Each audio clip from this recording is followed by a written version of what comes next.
Blog Talk Radio.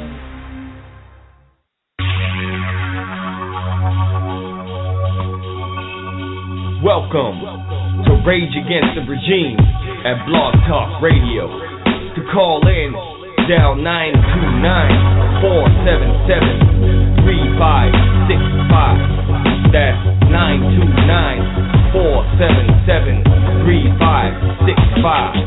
I was born in the land of the free, in the home of the brave. I'll bleed American blood until the end of my days. The red, white, and blue, these colors never fade. Rage against the regime.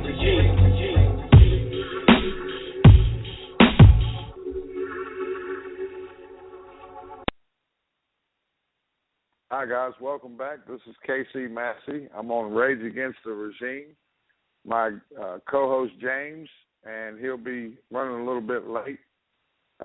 We got a special guest, Jim Parker's going to come on tonight and talk about the grand jury laws here in Texas today, or the law they just passed, and kind of explain the differences between what we've had and what we're getting, which it sounds like it might be a good deal for us. Lord knows we got enough corruption going on. This may be a way to go ahead and get some of that out of the way. I believe 7266, I'm going to bring you on. Is this you, Jim? No, Casey, it's Karen. Oh, hey, Karen, what's going on? Jim, if Not you're a out whole there lot. listening, just a second. Jim, if you're out there listening, hit 1 on your phone, and that'll let me know that it's you, because we've got a bunch of people on the board, and so I don't know who's who. But Jim, if you'll hit 1, that'll tell me that you're in queue and to come on. Okay, I got you, Jim. Fixing to bring on Jim.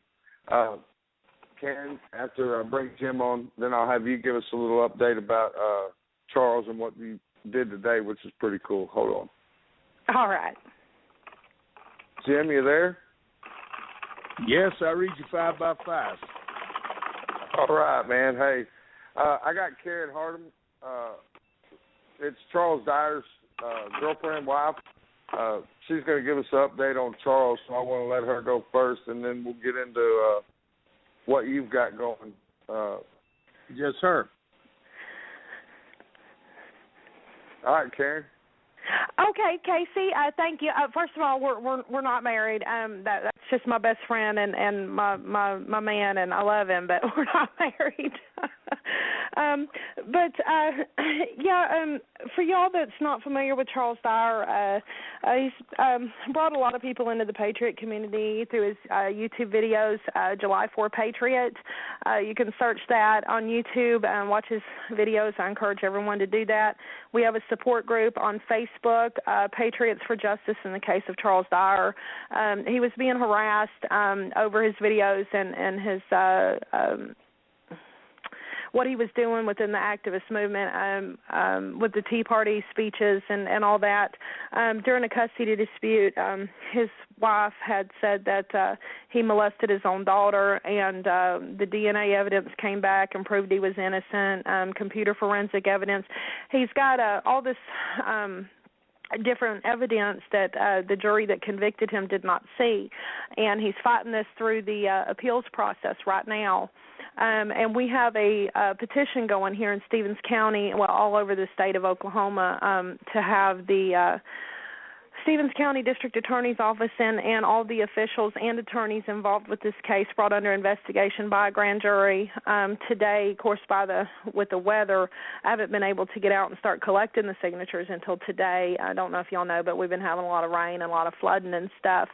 Anyway, in 5 hours, I collected 137 signatures at a little shopping center in this little town, and also got a visit from one of the assistant district attorneys who had worked on this case and wanted to try and convince me that their office did no wrong, and I didn't back down, and I'm very proud of myself.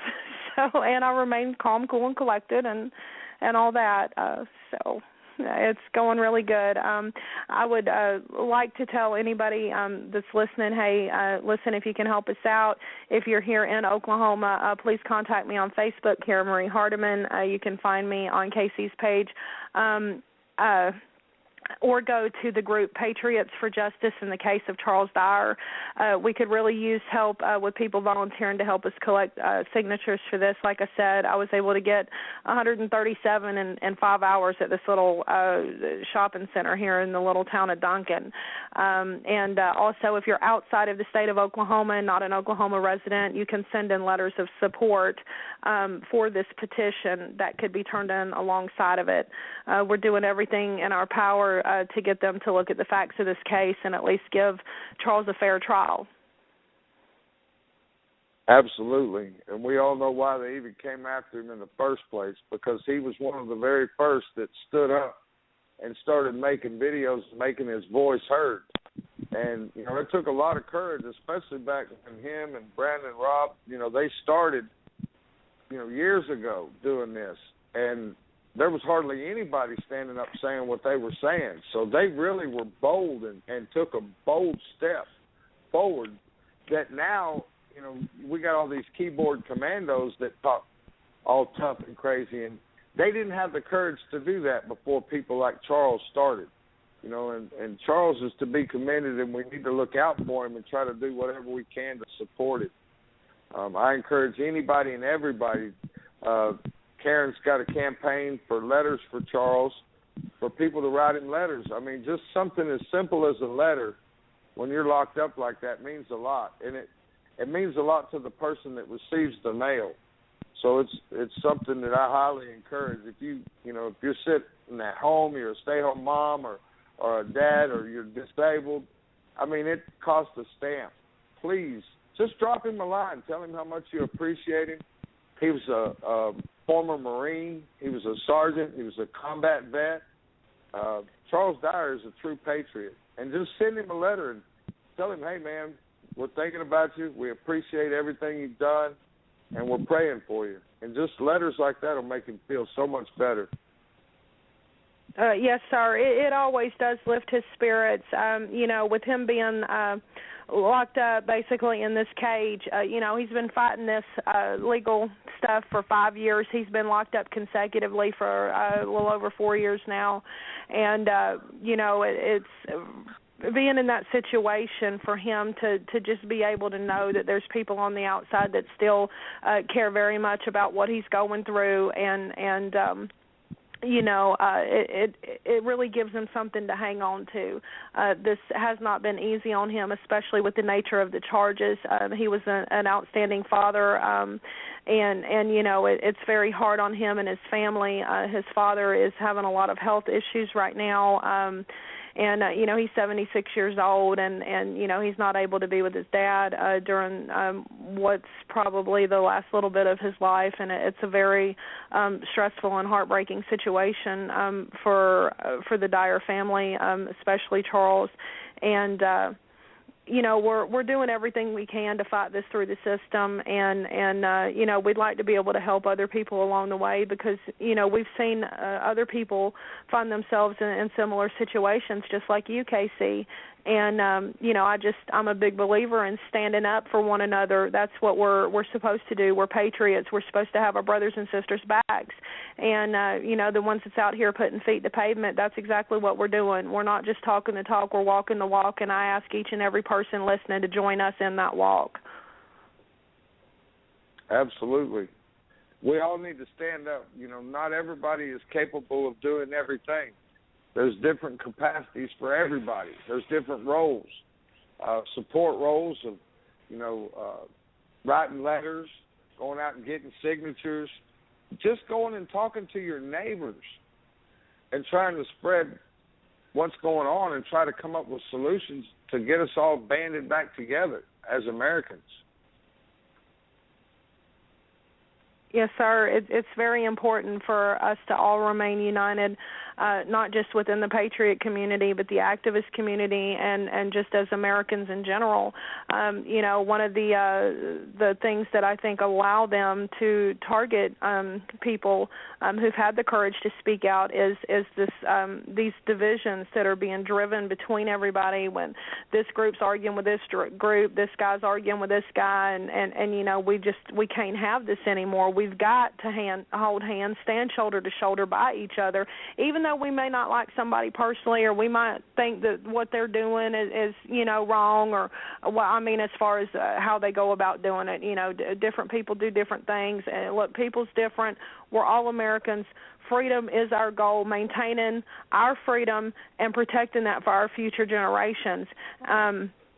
That's very important, and I hate it whenever people say, well, I don't like politics, it don't affect me none, and I always look at them and I say, it affects every single thing about your life and your children's life, we just need to maintain that solid stance and encourage people to educate and inform themselves and each other, and then get active. You can sit around with all the knowledge in the world, but if you're not being active with that knowledge, then it's pretty much useless. Yep, I agree with you. Well, I'm glad that it was good to hear your voice today with that excitement in it, because, I could tell you were on fire with excitement when you called me. It was a good thing to hear, because I know, both of us, we kind of talk to each other in our kind of low times, so I know you've heard me that way, and I've heard you that way. But it was uplifting to hear you so happy today. It yes, was. Sir. I could feel it. I got to tell you, KC, I think it's pretty funny. I don't know if this guy was just curious, or if he's trying to intimidate me, or trying to see if they could say that I was doing something illegal, or what the case was. But, it's really funny. We've talked about my temper, and Charles himself will say I have no tact, and I remain courteous and polite and very professional throughout the whole thing. So I was just pretty proud that I was able to keep everything in check and maintain. I just wish I'd thought about, getting the guy on film, because I know he was getting me on film, but I was too caught up in the moment to even think about it, truthfully. So I got a kick out of it. I'm like, this is the first day I've went out and tried to get signatures, and 137 in 5 hours in a little shopping center in the small town of Duncan, Oklahoma, that's pretty good. And, and then to get a visit like that and have people question why, I think they need to be investigated, I'd say that I'm doing something right. And that just goes to show, look, don't be afraid of these people. I think if more people was to start doing things like this, then we would get the change that everybody so desperately needs and wants a lot sooner than what people think. You just got to get out there, and you got to let these people know that you're holding them accountable for their actions. Absolutely. That's one of the biggest things, is we have to let our voices be heard. That's one thing that's helped in my case, is because of all the people, and thank you guys, every one of you that has helped support me. Because of you guys, they're having to really pay close attention. Now, I don't see how they can't rule in my favor. I just legally, by law, by code, by statute, and by the Constitution, I don't see any way that the judge could rule any other way. But, he is the judge, so he can rule however he sees fit. That's just, unfortunately, that's the way the system works.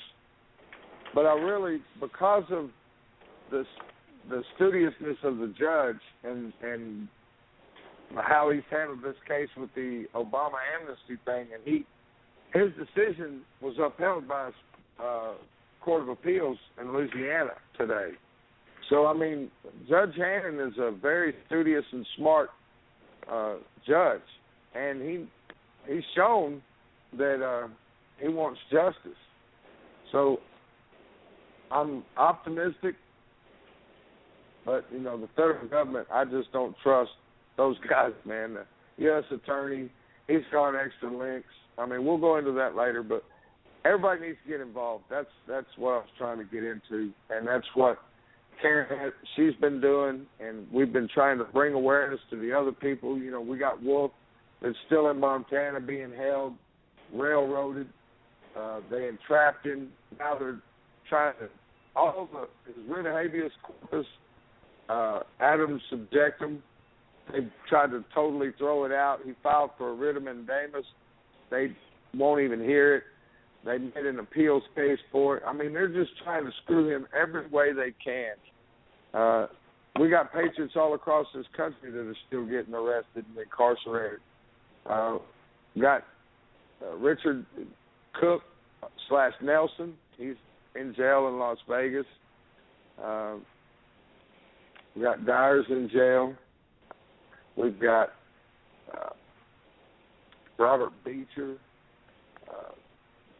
There's just several. I mean, there's the guy from down in Houston that had the tactical company that his partner sued him for the Facebook page and refused to give up his password. So a federal judge has had him in jail for over 40 days.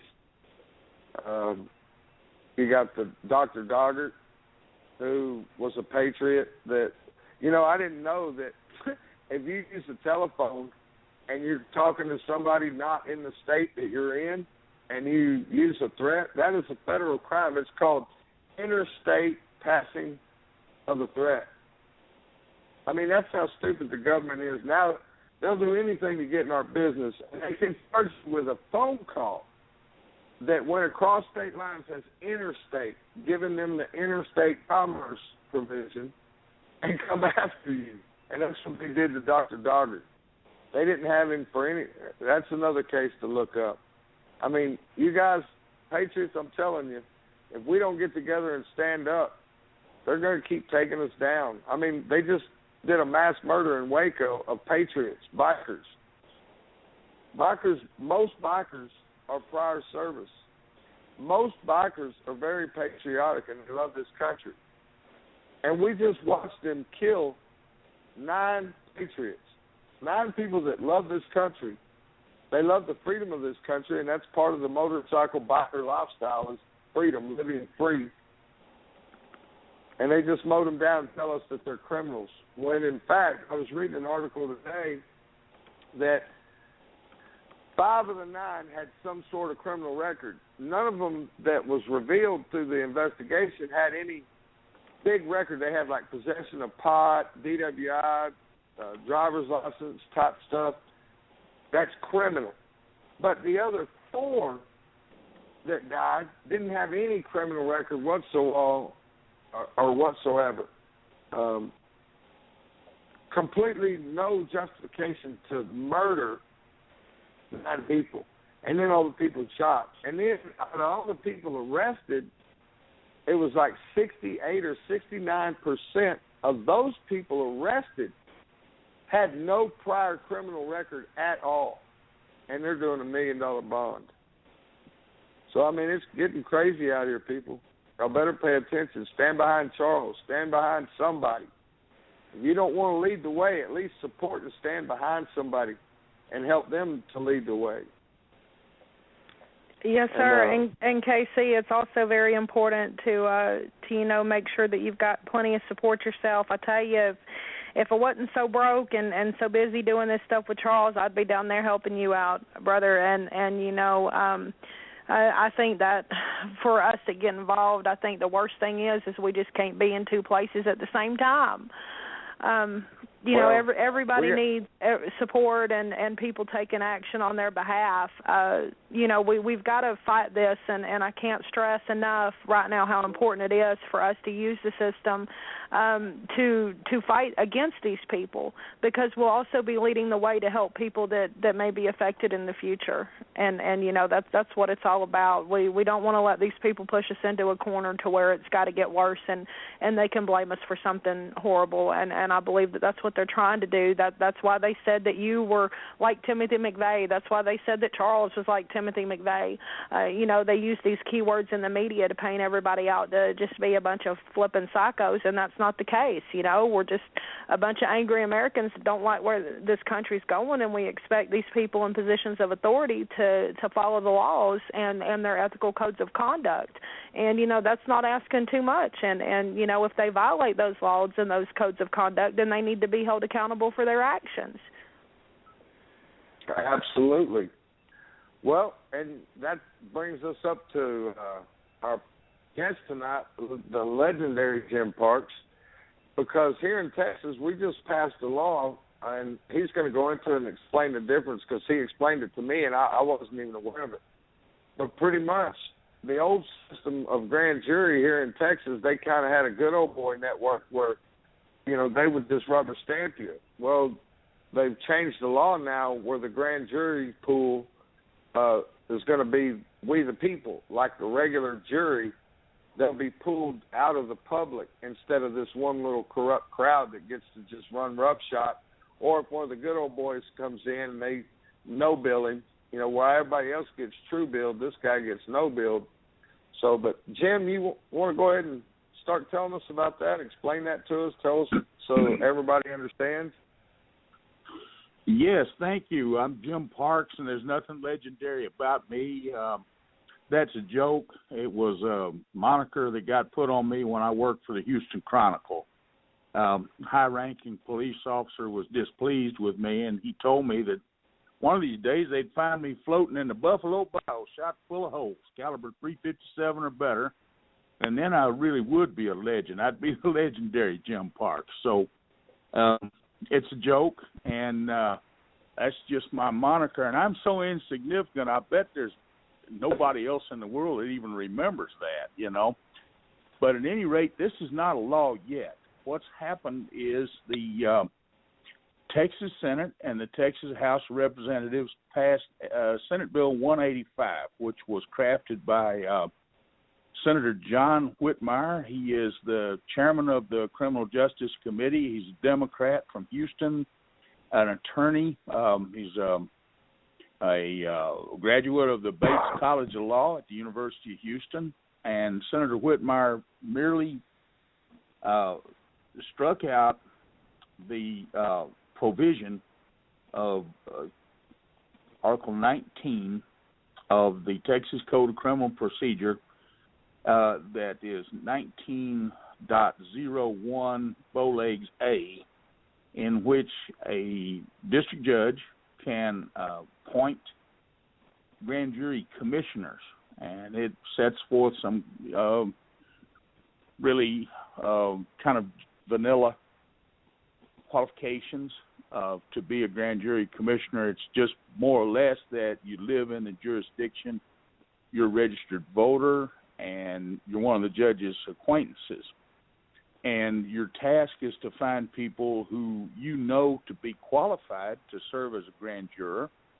And this is called, in vernacular terms, the pick-a-pal grand jury system of organization. And that's what Chapter 19 of the Code of Criminal Procedure is it starts off with organization of the grand jury. And so in favor of that, they've struck out all of subparagraph A, and the chapter will begin with what would have been subparagraph B, and is now just, if approved by the governor, would just start the chapter with the provision that the district clerk will select at random anywhere from 20 to 125 names of registered voters who are qualified to serve as jurors for the examination and qualification by the prosecutors to serve on the grand jury. There are some exempting factors, such as if you're charged with the care of a child or an elderly person, you can be exempted, of course. There are many other reasons that if you're handicapped or you're just unable to get to the courthouse, that will exempt you. But most people cannot beat the being compelled to serve as a grand juror. Most people don't want to be a grand juror, surprisingly enough. Most people just, are reluctant to sit in judgment of their fellow man.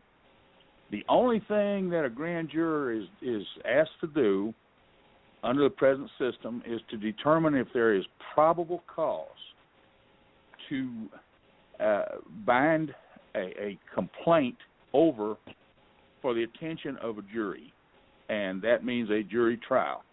And so, if they find that, it doesn't have to be unanimous, and it can be by the preponderance of evidence, not beyond a reasonable doubt, but by the preponderance of evidence. So that's the standard of civil law applied in a criminal setting, that there is probable cause to let jurors decide beyond a reasonable doubt and to a moral certainty unanimously if there is a condition of either guilt or innocence.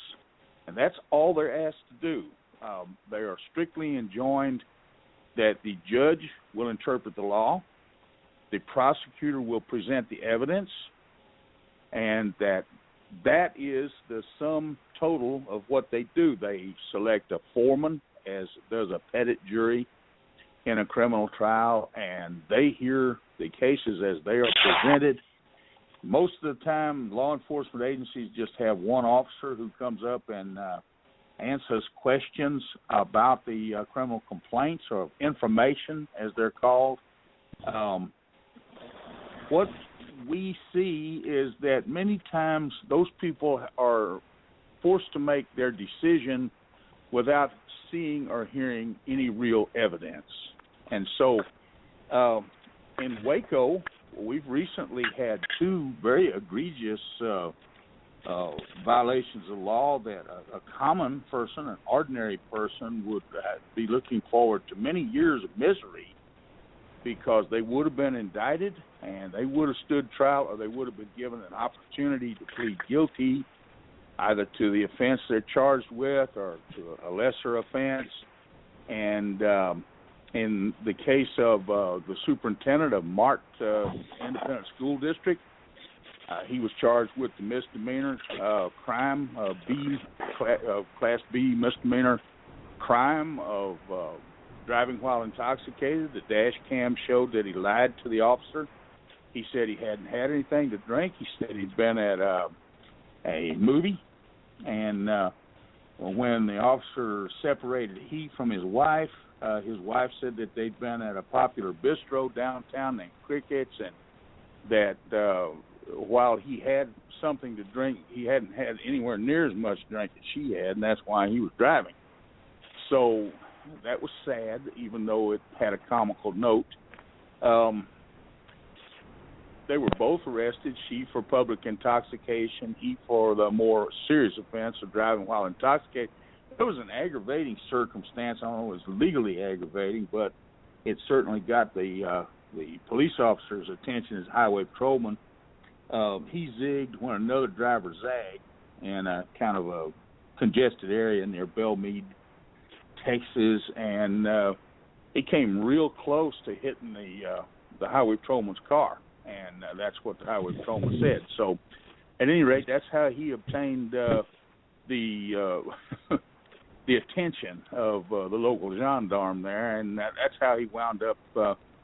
He was disciplined by the Board of Trustees of the school district in Mart. I think that they suspended him without pay for a number of days, I think 10 days, and obviously that would be part of his record. But I don't think that he will ever be prosecuted for that particular instance of DWI, because the Fifth Amendment will preclude that. In another case, we have a businessman who operates a water skiing and wakeboarding resort, and he became enraged at some patrons who were staying there for the weekend and had rented a cabin, and of course everybody was under the influence of alcohol, including the businessman. He cursed and swore at these people, and he went and got some security guards that worked for him, and they proceeded to beat these men down, and then they put the boots to them, and they hurt them. And I know that because I've got the evidence. When they were no-billed for that, my associate and I requested the investigative file, and we received it, and we can attest that we heard the defendant threatened, and he told the officers that were there that if they didn't get this show on the road, that he was going to get Parnell, and that he was referring to Sheriff Parnell McNamara and Steve, and he was referring to Captain Smith, who's a high-ranking officer in the McNamara administration. He could get them out there and get this thing straightened out. So everybody wound up being charged with something, and some for felony assault, some for misdemeanor assault, but at any rate, there was no happiness there that weekend.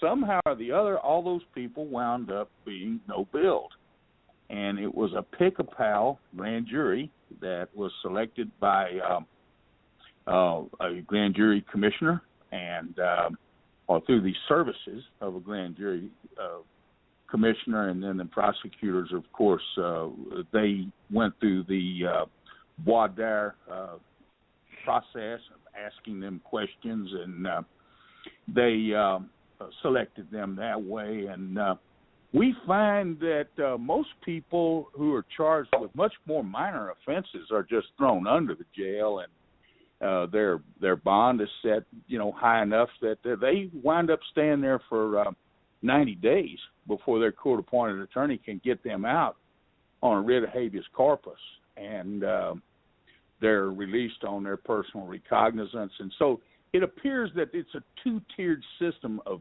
justice as approached by, or in the approach of the grand jury situation, that if a person has got power, prestige, if he's made large campaign contributions to certain candidates, well, we find that there are just almost routinely no-billed.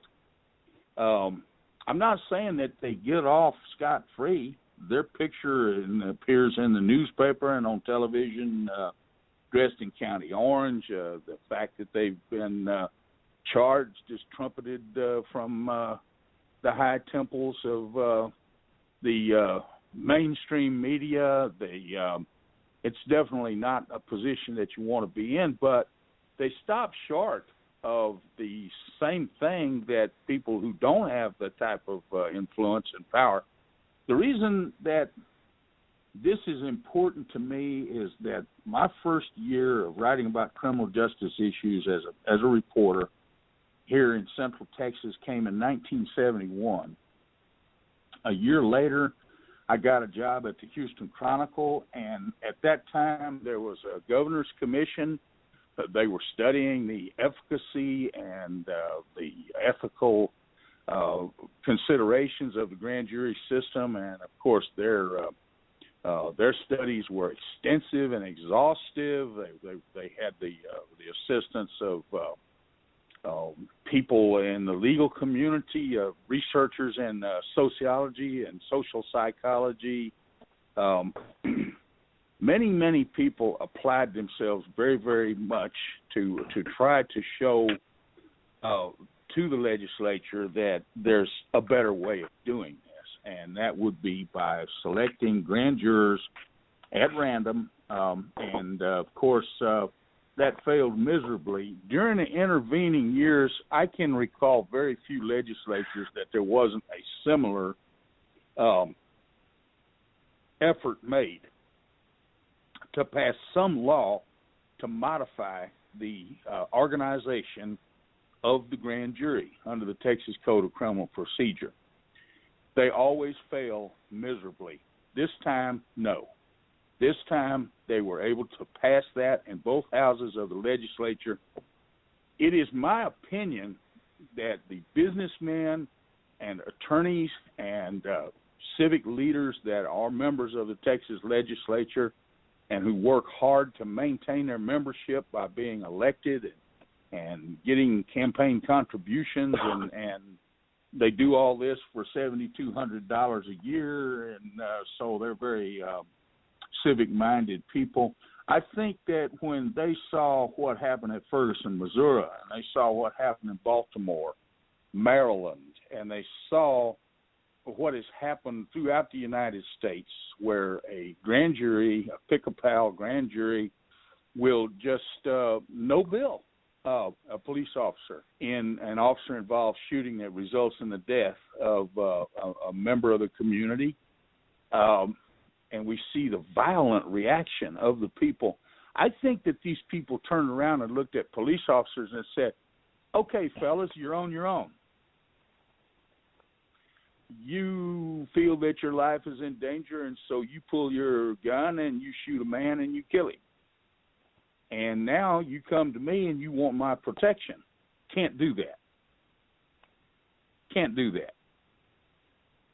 We're seeing a very much a propensity for violence, a propensity to escalate conflict at the drop of a hat in normal matters, just routine matters, shouting at the top of the lungs.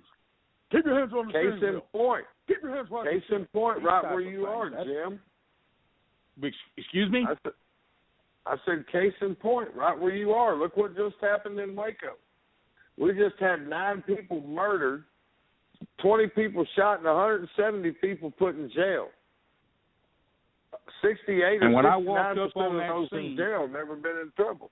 When I walked up on that crime scene, the public information officer for the Waco Police Department, Sergeant W. Patrick Swanton, bellowed out at me as loud as he could holler to get plumb away from his crime scene, to get all the way on the other side of the other parking lot, not the parking lot we were standing in, but the other one.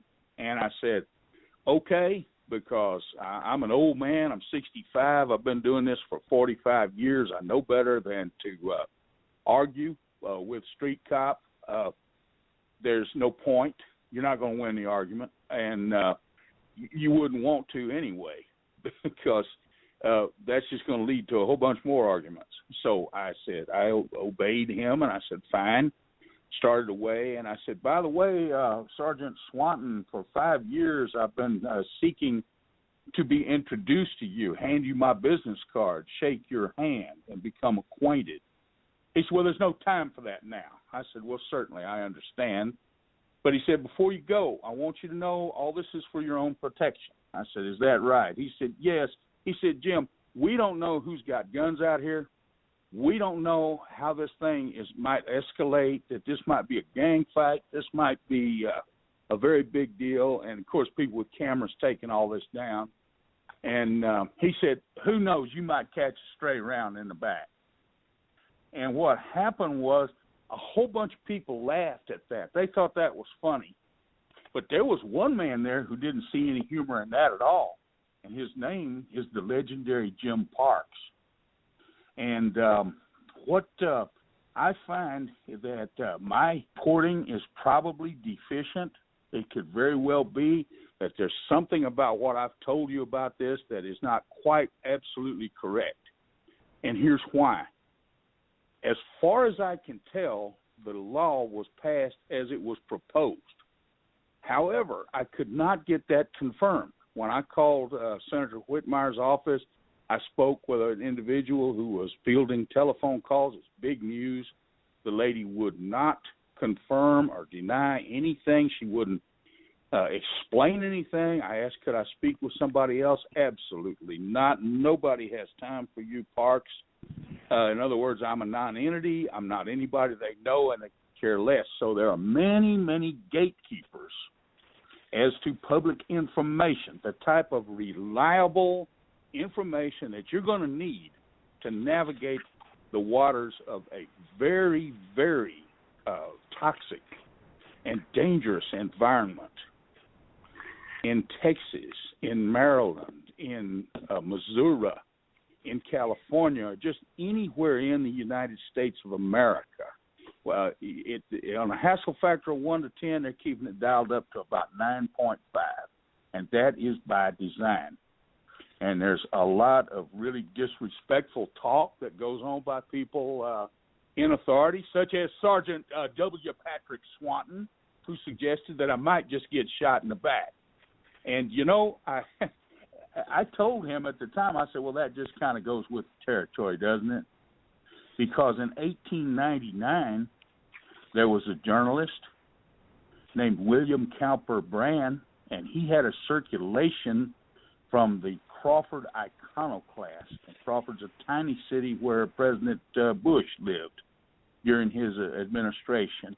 But at any rate, Mr. Brand had circulation in all of the states of the United States of America and 20 foreign countries. He distributed his publication by rail. And so he was first lynched by some kids that went to Baylor University, and they didn't hurt him very bad. They just kind of beat him up. And then 2 or 3 days later, he was walking on the courthouse square just promenading with a friend, and some man stepped out of an insurance brokerage and shot him in the back.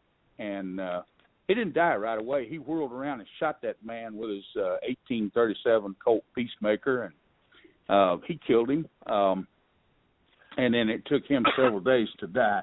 But the police would not haul him in a wagon or a buggy or a car.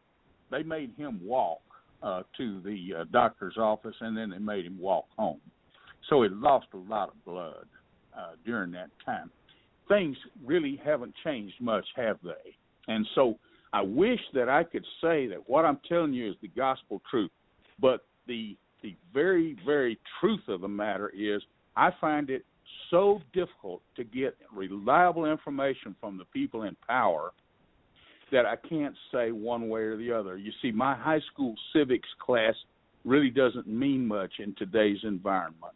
And something else that I'd like to point out to you is the very truth that if I wanted to know if this is Tuesday, I would have to fill out a Public Information Act request, and it would have to be vetted by the City of Waco's legal staff to make sure that there's no information in a report that has to be redacted, and that there's no way in the world that they can be sued in a court of law for releasing information they should not release.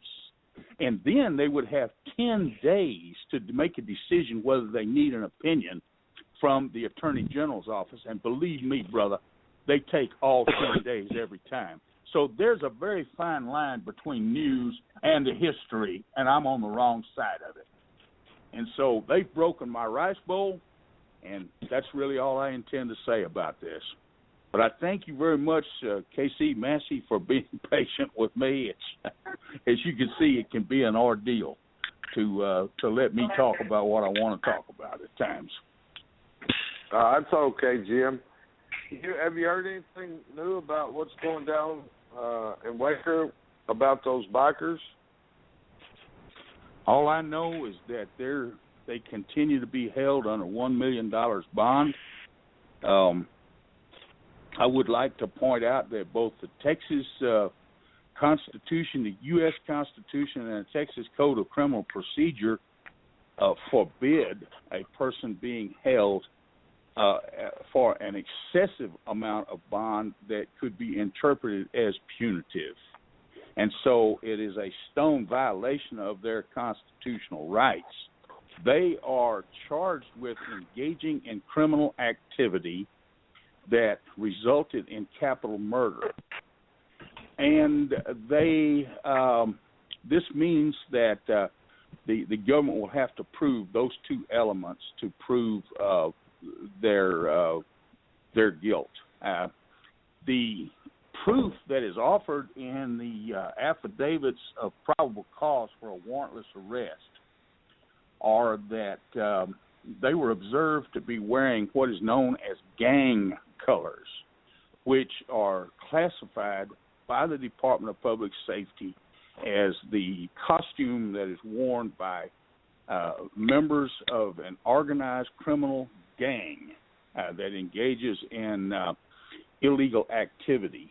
And so that is the element of proof that will be offered to a jury if they come to a jury trial, and that they were engaging in organized criminal activity. And then they will have to prove that, in fact, a capital murder did take place. And so it remains to be seen who was murdered in aggravating circumstances that lead to a capital murder.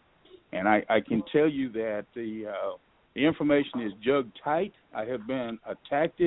I've been excoriated and castigated by members of the law enforcement community because I said on my Facebook page, where is the video that they showed to the Associated Press? Why can't we see it? And they said, all these cops said, well, that's evidence. That's until the investigation is concluded, no one's going to get to see that. You're a self-aggrandizing idiot, one of those men said. Well, listen, I'm not an idiot, and I'm not self-aggrandizing. I'm one of the most humble men on the planet because I have every necessity to be humble. My accomplishments are very few. There's nothing really to recommend me as an outstanding human being. I am only a scribbler. What is that? Anybody with a high school diploma can write. And I was born with the right to do that, just the fact that I'm an American. And it wouldn't make any difference if I just got here yesterday from downtown Hong Kong. You see, I don't have to have any money. I don't have to have any power, prestige. I don't need a license. I am allowed freely to converse with others, to write as I choose. And so these people have come down on me because I merely posed the rhetorical question, why can we not see the things that have been described to us, that the bikers in question did not fire guns inside the Twin Peaks, that, in fact, most of those people panicked and hid their weapons, hid their guns. They put them in microwave ovens and toasters and left them under tables and threw them in toilet tanks and just anything they could do to just, lose the gat. And then they ran outside.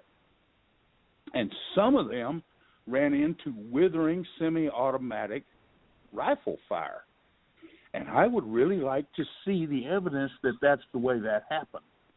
And not only am I being denied the right to see that, I am being attacked as a person of low intelligence or an idiot or a bad man some way or the other because I'm asking, if this law passes, if Governor Greg Abbott signs it, it will become law.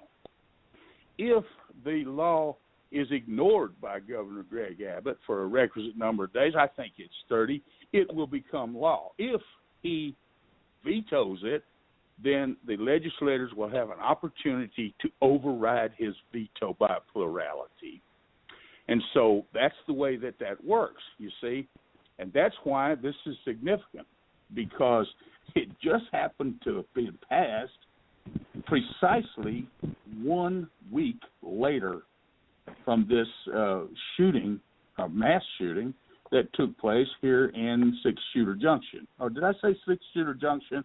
I should have said Waco, because I know that during the time that the Branch Davidian standoff, the siege of the Branch Davidian was taking place, I happened to be out trailer trucking around the United States of America because when you're hot, and I really wasn't welcome in the big old state of Texas. And most of the drivers were on Channel 19 saying, have you heard about Wild, Weird, Wonderful Willie West on WACO? We ain't coming out. And this will conclude my part of the program. But I do want to caution everyone. The floggings will continue until morale improves. Amen. They will be flogged. Well, that was Jim Parks, folks. The legendary Jim Parks. He's done some stories and stuff on me. He's done news for many, many years. Good man. Great guy. I've met him several times. We've had a lot of conversations. Good guy. And the Waco PD and all of them down there, they're giving him hell trying to get the story. He lives down there, and so he's been trying to stay on top of it. And they're just fighting him at every corner. Also, I found some stuff out, too, about that whole deal. which makes me even more feel that it was a setup down there. And then we'll talk about that, and then we're going to go and talk about the last article that Gary just put out about me. And it kind of sums the whole case up, and we'll talk about that. And I still have to talk about what's going on as far as decisions and what else have they done. They filed a different document today. I'll talk about that. But back to the Biker deal, what I heard, James, is that they had done a truce out of East Texas. They came up with a truce, and they were going to, set this aside, this difference that they had, and set it aside for a while. And the reason that the one club went down there is so that it would be, public, hey, let's get this thing over with. We need to let it lie. There's too many other things going on. We got the politics issue. And, bikers are patriots too, so they're in tune to what's going on and how screwed up everything is. And they didn't want to have a biker problem. That we've got problems as a country. So it was supposed to be an agreed deal to squash everything. And then it turned into what it did. So that makes it even more that something ain't quite right. Oh, I absolutely agree. I mean, when you got these two clubs putting away something as touchy as the state bottom rocker and that, and recognizing that their squabbles and that, however righteous they are on either side, were nothing compared to what the U.S. was going through right now, and with Obama's every attempt at trying to implement martial law, they didn't want to give anybody an excuse to blame, to call it because of something they did. So they stepped back, they put themselves back on the back burner, and they put the country first, and they were coming together to show a united front down there, and to go, look, things are just too touchy right now with this piece of squat we got in the White House, and let's just put the squash on this until after the elections and things are straightened out. And what they were doing was shoring up a branch of folks in Texas that are quite pervasive. There are a lot of bikers, whether it's in mom and pop clubs, just a regular guy out, that's got a bike that likes to ride, that enjoys the wind in his face, and that there's a lot of us. And we have a lot of family that know that we're not into, the RICO charge kind of crap and that kind of thing. And, wow, they just tried to, put all their stuff on the back burner for the country. And this is the thanks they got. They got shot down for it. Yeah, I know.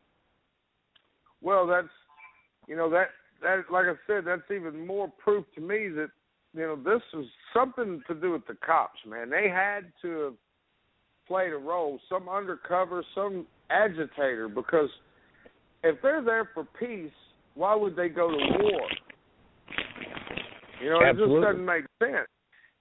And then somebody, somebody had the audacity to print, well, why were there so many guns down there? They wouldn't go heal that way for no reason at all. Oh, yes, they do. This is Texas. Everybody carries a gun. If they haven't got it on, they've got it in their car. And it's normal here. Exactly. And a lot of guys, contrary to what everybody thinks, a lot of guys in the club world, just like a lot of people in the regular world, have concealed handgun licenses. I don't believe in them personally. I think they're unconstitutional, and I don't think we should have to pay for a right, but some people do. A lot of people I don't. I don't. I appreciate having everybody have to go through a course and that kind of thing to make sure that they're proficient, because when we were growing up, our folks made sure we were proficient, and that we knew not to let off a round unless we knew what was downrange, and we knew, how to act in public. And that's the other thing. You know, an armed society is a polite society. You know, I mean, you just don't go around getting stupid and infringing on somebody else or roughing them up or trying to strong-arm them because, you know, Colonel Colt made a little equalizer and it goes boom. So, you know, it's nothing. I read the stat of the guys that were arrested. It was 68 or 69% had no criminal record at all. The other people that had criminal records were very minor. I mean, they didn't mention any major arrests from the other people. They said there was, like, possession of marijuana, DWI, driver's license type stuff. You know, that's what they were terming criminal record. Wow. And then, of course, we already knew that 4 of the 9 had no criminal record. And see, that's the other thing. They say, well, you know, it's like what Jim was saying. Well, we don't know who's got a gun here. My foot and hind end. They knew everybody that was there. They knew them by sight. They knew who they were. They'd been watching them for how long? Oh, you got to be careful. These guys are boo bad nasty. Don't tell me they didn't know each one of them by sight. Don't tell me they didn't know what each one of them's criminal history was. You know, that was a turkey shoot, bro. Yeah, and one of the guys that got shot, well, a couple of the guys that got shot were locals. So maybe were the cops maybe trying to gun at them because they didn't like them and this was an opportunity to take them out?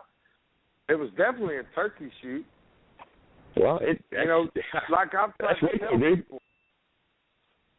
Well, I've tried to explain to people and give people another way to look because everybody says, well, a guy pulled a gun. Okay, well, let's look at it this way.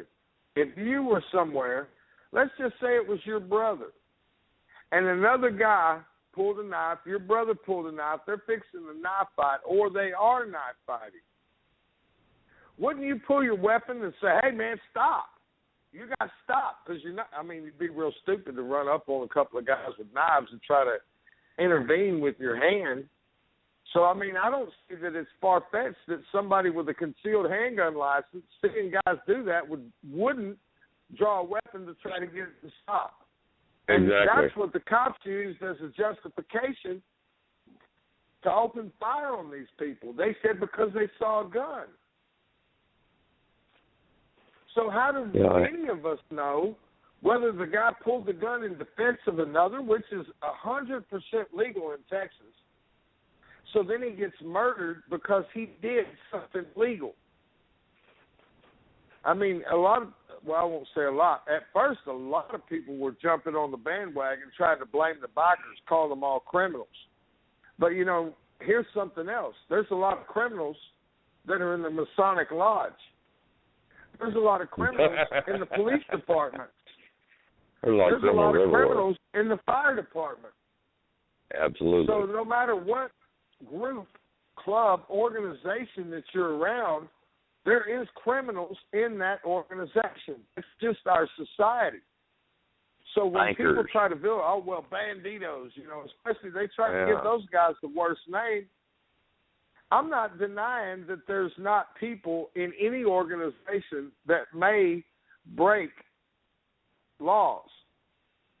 But typically, on the average, the majority do not, as a club, as a chapter, do organized crime. It just don't work that way. I don't care what the TV says. I don't care about Sons of Anarchy. You know, it doesn't work that way. And everybody that automatically just wants to jump on they're all criminals because DOJ says it. So, you know, they can just say that we're whatever, and that means everybody's got to believe it. And then they have a right to gun you down. That's just pathetic. It is to me. Here's the thing. You know, I mean, it's a funny thing to me that it seems to me now that it's happened, and the narrative is nowhere near what the police put out there. There's a videotape, and the AP said, well, it doesn't support what they said at all. And yet these guys are still in jail on that bond. Why hasn't that been addressed? That's excessive bond, cruel and unusual punishment. I mean, they're all being treated like convicts, man. They got them locked down. Hell, I passed the story along yesterday that they're not giving the guys that are incarcerated their medicine. They're not taking them to the doctor and getting their prescription. No, the guys that are in there that have, real blood pressure, require special medicine. Yeah, all that stuff. Yeah, they're not getting their medicine. They're not getting proper medical care. They're not taking them to get the prescriptions filled because, for one, it would cost the county thousands. But, hey, you guys are the ones who decided to do this. You're the ones that decided to go throw this big bus down. But these guys still have a human right to have their medical. Y'all arrested them without, in my opinion, any good cause. So, by God, you owe to support their medical health. You got to keep them healthy. I don't care if it's a rapist. That's part of it, man. Until he's convicted, you owe the man to take care of him. You put him in jail under an accusation. He isn't guilty yet. So to me, they're sitting in jail under a huge bond that very, very, very few people will be able to make. And they're not even getting their proper medical. How many people are on that bond, are under $1 million bond? 100 and how many? 170. Okay, so there's $170 million worth of bond paper that has to be written. There are not enough bonding agents in the state of Texas to cover $170 million worth of bond. Well, there damn sure ain't in Waco, Texas. I mean, and then every bondsman has to be bonded in that county. I mean, you have to be set up in that county. You can't, a Dallas bond company can't just write a bond for somebody in Waco. It has to go through, depends whether it's a bail bond board or the way it's set up. But still, everybody that bonds through that court has to be from that county, registered there. They have to be registered in the county. Agents there to support that. They don't give them that much. It's kind of like credit. They get X amount of credit based on how much money they can prove that they have. Right. Yeah. How much money in real property that they've got to put up, and how many of them have already got people out on bond and everything else. And say they can bond out $3 million. They've got a $3 million ticket they can work off of. Okay, that's 3 guys. How many more we got? Yeah. 167. And how many more bondsmen we got here in Waco? Oh, there's only 40 total. Yeah, and okay. the thing about that is giving them at 40. What bond company is going to tie up?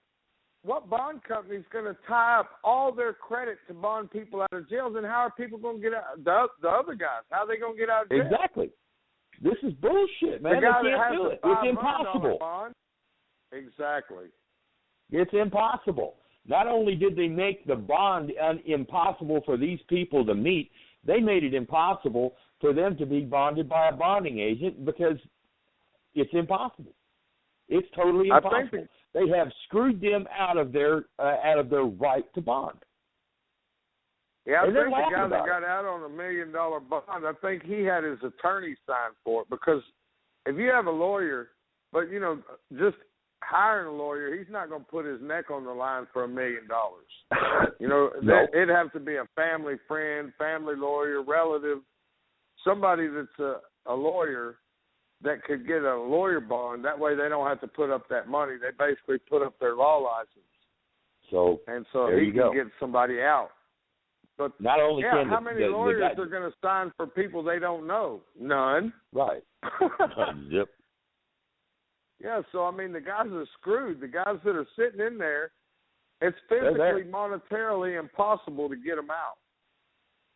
Yeah. Yeah, well, it's completely impossible to get them out because there's no one that has that kind of money. So this is completely unattainable. the mechanism doesn't work. It's broken. And this is in Waco. We've got a caller with his hand up. I got a board full, and I got somebody that put their hand up, so it's 6663. Yeah, hey, Casey, this is Bill the Butcher. How you doing again? Hey, man, how you doing? Doing good. I've been listening. I did about 4 articles on this in the last week, swinging back and forth, basically starting with the bikers. I did a very analytical article on it, citing the fact that no police were shot. Okay. Also citing the fact, like you said, one gun produced or seen is not. We don't need snipers on the roof shooting at people who are actually spread eagle, getting their dogs shot, or things like that. This thing stinks to high heaven. The excessive bond is insane. But the main thing I call it this. By the way, thank you, Casey. I read your articles and I got a lot of information about the way the biker clubs operate and how the articles are imposed, things like that. I use that in my articles. Thank you again. But the main thing I want to just put in, I'll let you go because you guys know more about this than I do. We're going to University 35 with my grandchildren in the car. And some bikers, I don't know what club they were with, but there's a lot of them, with their Harleys roaring and everything like that, come up on both sides of the vehicle. And the children, all, Puck's 8, and they're all younger than her, rolled the windows down and were waving at the bikers who were waving back, okay? They were very impressed with the colors and especially the motorcycles and stuff like that. The Sons of Anarchy, the Hells Angels, of this, of that. We don't have that in Texas. We don't have that.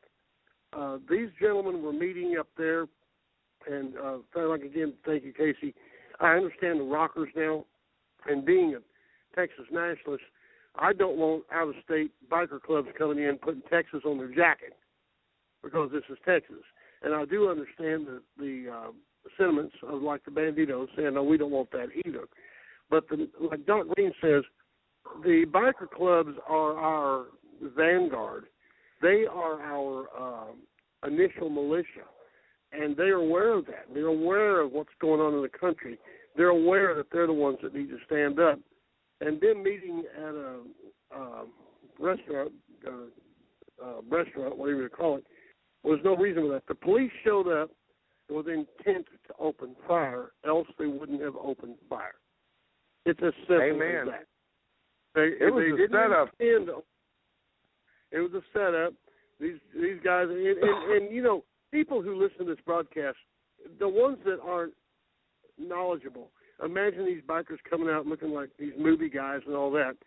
They don't see the ones that are 65 and overweight, and this is just something they do in their retirement. They don't see the ones that are mom and pops, and they, it's a nice place, it's something you want to do, you want to go on a run. And little-known historical fact, when I was living in Ocasita Wells, California, we made regular runs through the desert from Ocasita Wells up close to Las Vegas and back, and most of the bikers were naval personnel, most of them. Yeah. When we set campsites at Ocasita Wells and in Death Valley, we had circles of trailers within this inner circle, and the biker clubs from Southern California would have an outer circle, and they would be like a protective shield because we were like 5 miles from the Mexican border. And I'm writing more and more about this. I didn't back away, but I kind of weighed both sides today in my article, but I still side with the bikers. You do have criminals in the organization. You do have violent men. And they always bring up the OK Corral. Oh, it's the OK Corral again. Okay. Well, the ERPs were legal law enforcement. Doc Holliday was a criminal, an absolute criminal. Okay? The Clintons weren't all bad people. One of the Clintons ran on the onset. Ike Clinton actually approached Wyatt Earp telling I don't have a weapon, and Wyatt slapped him and said, well, get out of the way. But you can't just classify every, just because they're in a box. But again, Casey, I'm still learning, and so thank you for your information. If you read my articles, if I misstate, slap me, and I'll correct it. Because I personally think the bikers were done wrong. They were done wrong. Well, I know. Is this bad? I know from the way that the biker world works. James and I both have been patch holders in that world, and so we're both very, very familiar with club protocol, rules, and everything about this from the onset stunk like hell because it was against everything that a real biker would know not to do. I mean, everything was wrong. And the more and more I thought about it, the more and more I knew it had to be somebody got it started. Somebody was an agitator because normally in 99.9% of every other situation, this would have never happened. Brothers would have came in between and separated it, and it would have went somewhere else. It would have never been handled in public. Never.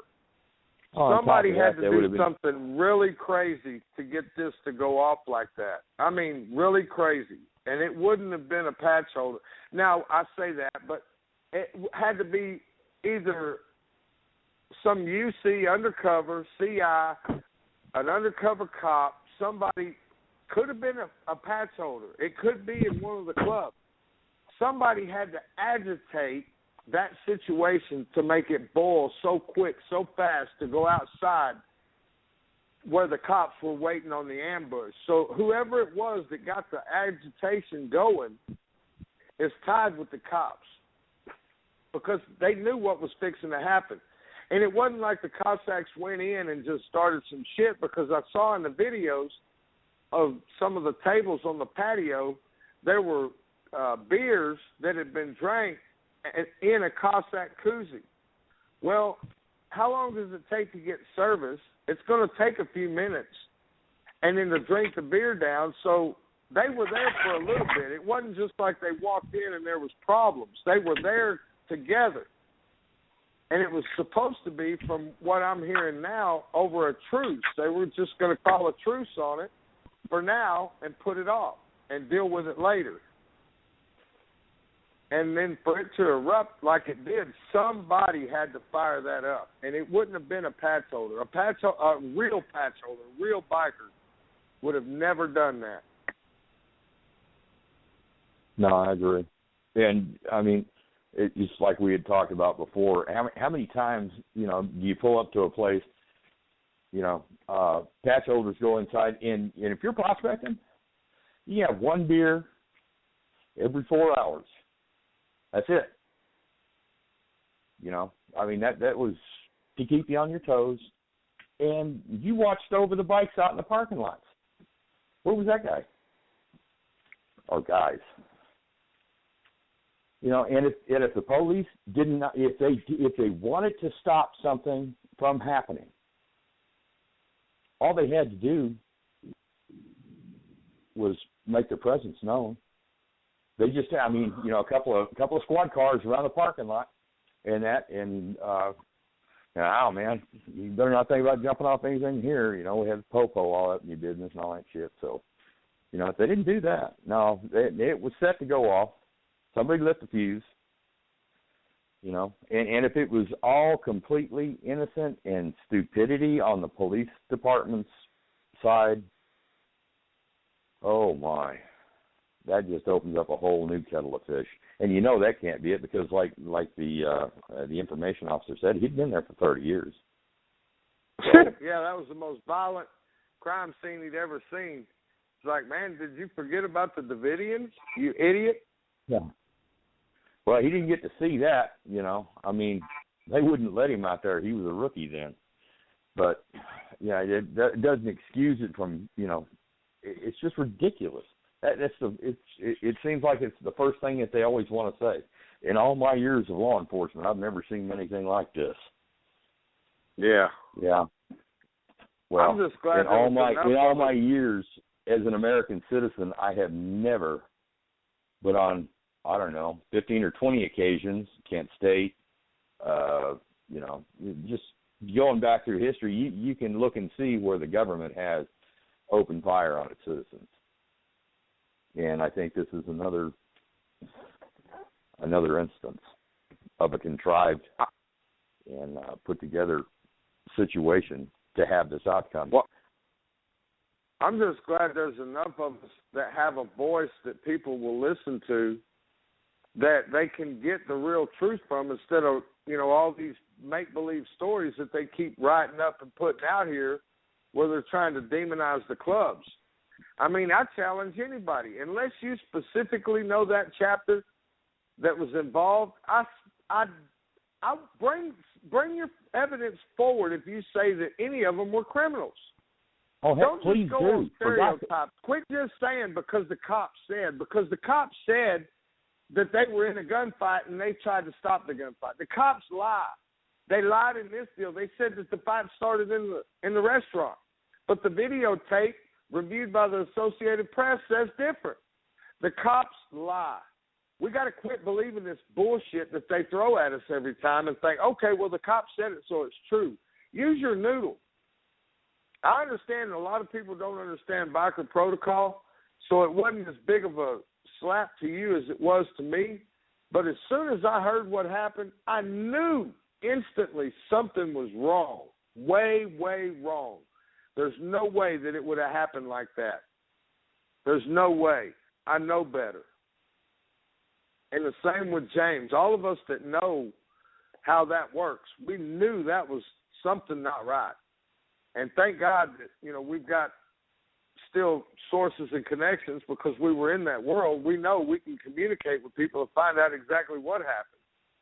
And they'll talk to me where they won't talk to the media, because, you don't talk business. You don't put your business out there. Well, yeah, but and I'm it's able to help get the truth out without putting people's business out. Right. So, anybody hear anything else about anything fun?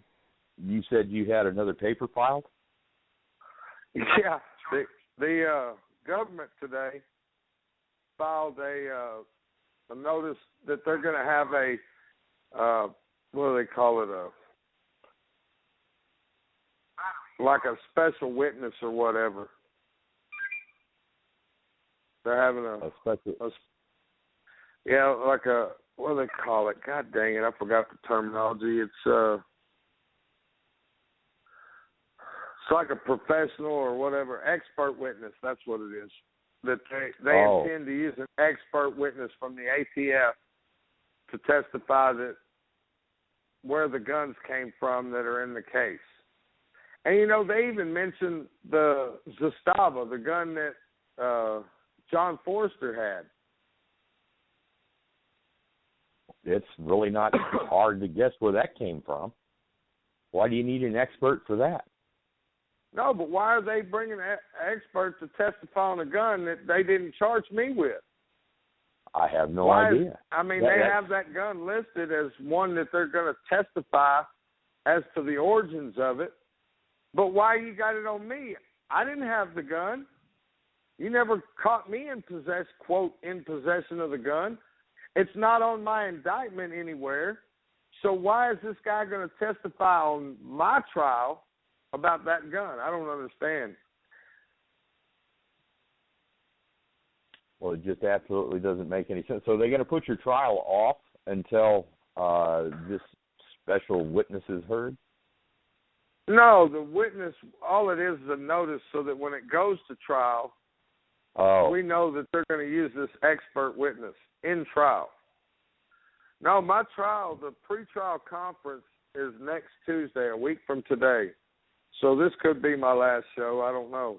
But anyway, it's a week from today is my pretrial conference.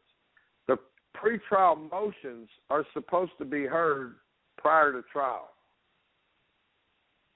So hopefully Judge Hannon is going to make his ruling Monday. At the latest, I guess it would be Tuesday. I don't know, man. I don't know what's going on. But Gary Hunt, man, he wrote a hell of an article, and I'm going to post it on Facebook. And anybody listening, we got a lot of people on the board. I'm sure there's a lot of people listening through the web. Please, you guys, when you see me share this article, please share it. People need to read this because this is a prime example of how the government tries to lie and twist and manipulate a law to cover what they want, even though the law is unconstitutional and the law doesn't say what they say it says. Grammatically, it does not say what the government alleges. They use words for a reason. Words that are in statutes and laws, they're very specific for a reason because they are focused and intending the law to be applied a certain way. But the government, they don't care about that, which is really sad for us. They just do whatever they want, and they try to shove it down your throat. And that's what they're trying to do in my case. And this article that Gary wrote is it lays it all out. You know, the series of articles that have led up, through this whole process, some of those are linked into this document. And it explains everything. I mean, if anybody has any doubt, all you have to do is read this article, and you will understand the government is out of control. People like Hagan, the prosecutor, the United States attorney, they don't care about justice. They just care about pushing charges. They want to have this conviction rate. That's one of the things that, I was told, right, well, that feds have a 90-something%. I don't care. I'm not guilty. I'm not copping out. They're going to have to convict me. I'm not copping out. I don't care. I didn't commit the crime. Yeah, they're going to have to tell their lies in court. Go ahead and take it. And it's like you said, words mean things, and the statute that they've got you charged under doesn't have anything to do with what you were doing at the time, or you hadn't violated hadn't even violated that law. You were not buying and selling it commercially. You didn't import it. You didn't receive it from an importer. You didn't purchase it yourself from an FFL. You were in no way mixed up with commerce, and that's the only thing that they have an opportunity to control.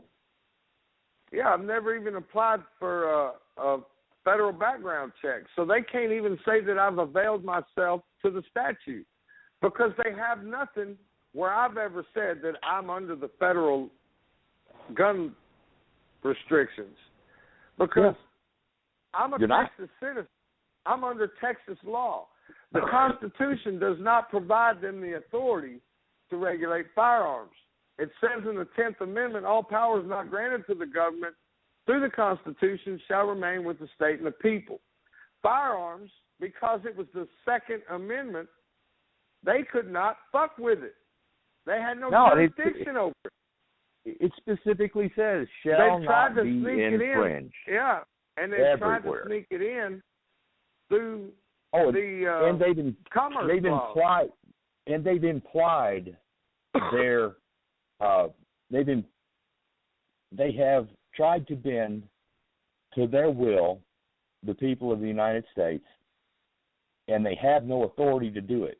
They are implying they have the authority, and they don't. It's in black and white on parchment. It's in all the law books right there, plain to see. They hide it. They misconstrue it. They switch up the words, and they try to make you think that they have that authority, and they don't. They do not have that authority.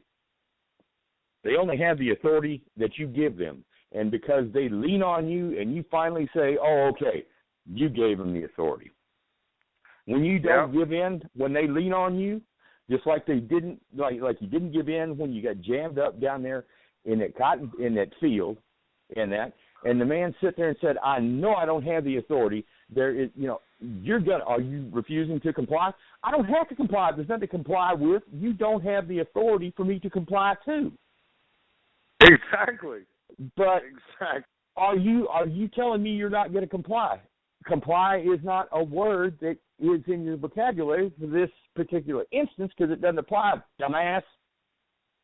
Yep. But he kept trying to push his will upon you to get you to give him the authority. You had to give him the authority for him to have it. It's like in Texas with Jade Helm. They had to ask them to come here. How did they do that? They went to the city managers and they leaned on them and said, you need to ask us here. No, we can't tell you to ask us here. You need to ask us here. They leaned on them. That, and there they go again. Well, okay, now I've got authority here. You asked me in. You asked me into the house. It's just like a vampire can't come across the threshold until you say, hey, babe, come on in. Until you say that, they got to stay on the other side. I hate to equate it to that, but, these kids nowadays are into that vampire crap, and they'll understand that a little bit better. Pretty terrible from my point. But anyway, what I'm saying is that they don't have the authority until you give it to them in that instance. Yep, and I didn't give it to them. I mean, you were a witness to it. Damn right. I was a witness to it. Hell, I videotaped it. I wanted everybody to witness it. I wanted everybody to see the lengths that they would go through to perpetuate the invasion of our nation. Yep. Well, we know that firsthand from being there and watching it. Those guys, at first, when we first got down there, without the videotape, dude, nobody would believe it. Oh, I know, man. But when we first got down there, up until the shooting, when the shooting happened, that's when everything went to shit. Because before that, they were coming to our campsite daily, getting us to go help them, go chase down the illegals if they got past us or past them. Because we couldn't patrol every single minute of every single day. We'd have to come in, refuel, rehydrate, eat, take a break, and we tried to be dynamic in our rounds. That way they never knew when we were coming through. Right, and send another crew that looks different. The Border Patrol, they would come in and grab us up and say, hey, man, we got some that got over the fence. Can you help us? And, man, there were several occasions, numerous occasions, when we went out and actively in harmony with the Border Patrol were catching and stopping illegals.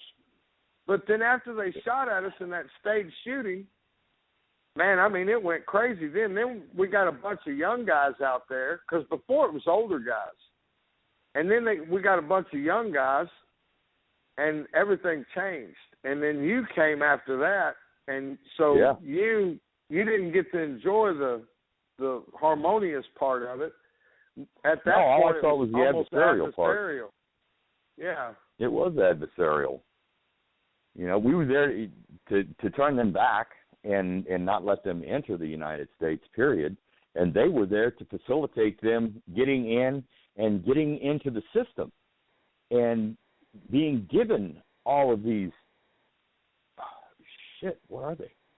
They're not rights. They were trying to give them rights. That's why we wouldn't let them in. We didn't want them to have access to our court system and to our system because they're unworthy. They violated our laws just simply by trying to come. They had, well, exactly. They did not deserve the luxury of our custody. Nope. And we made sure that they stayed gone. And I took a lot of pride in doing that. Yeah. Hey, James, we got another caller. Hold on just a second. 2164. That's me. You there? Hey, Lisa. Hi, brother. How you doing? I'm okay. How are you? Oh, I'm in there, hanging in there. Yeah. I've been listening. Got any news?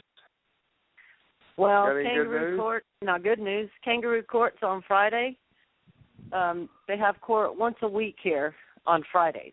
They're trying to still do a global plea agreement. His attorney told him it will not happen this week.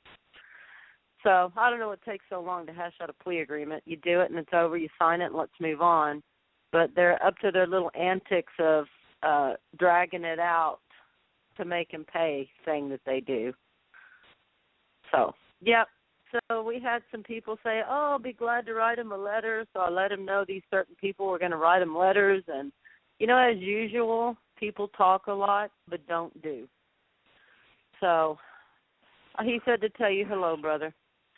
And he appreciates you bringing him up when you do. And I told him about all the bikers down. I told him about all the bikers down there. What happened? He said, "Who infiltrated?" Yeah, see. Yeah, I said, exactly. I know. I said that's what your brother's saying too. That's what KC said. Absolutely. So he's talking about the border. Things were you were saying things were really good on the border, and they really were. And I'll tell you, my problem where things went upside down on my property is when I brought those idiots from Nebraska in. Oh, we'll do anything to help you out. Let us know what you want us to do. We'll do it. Well, these are 3 grown men, one of them a combat veteran, not to bash combat veterans in any kind of way. I know several honorable ones. But they slept all night long comfortable while I patrolled the property. And one night, and you know this, Casey, I told you all about it, I walked up on them while I was patrolling, and I got right up in their camp and started rustling a bush, and nobody ever woke up. They slept right through. And, I'm not a combat vet, but I've learned over the years. My grandfather was a World War II veteran, and I learned to shoot from him. I learned everything I know from that man.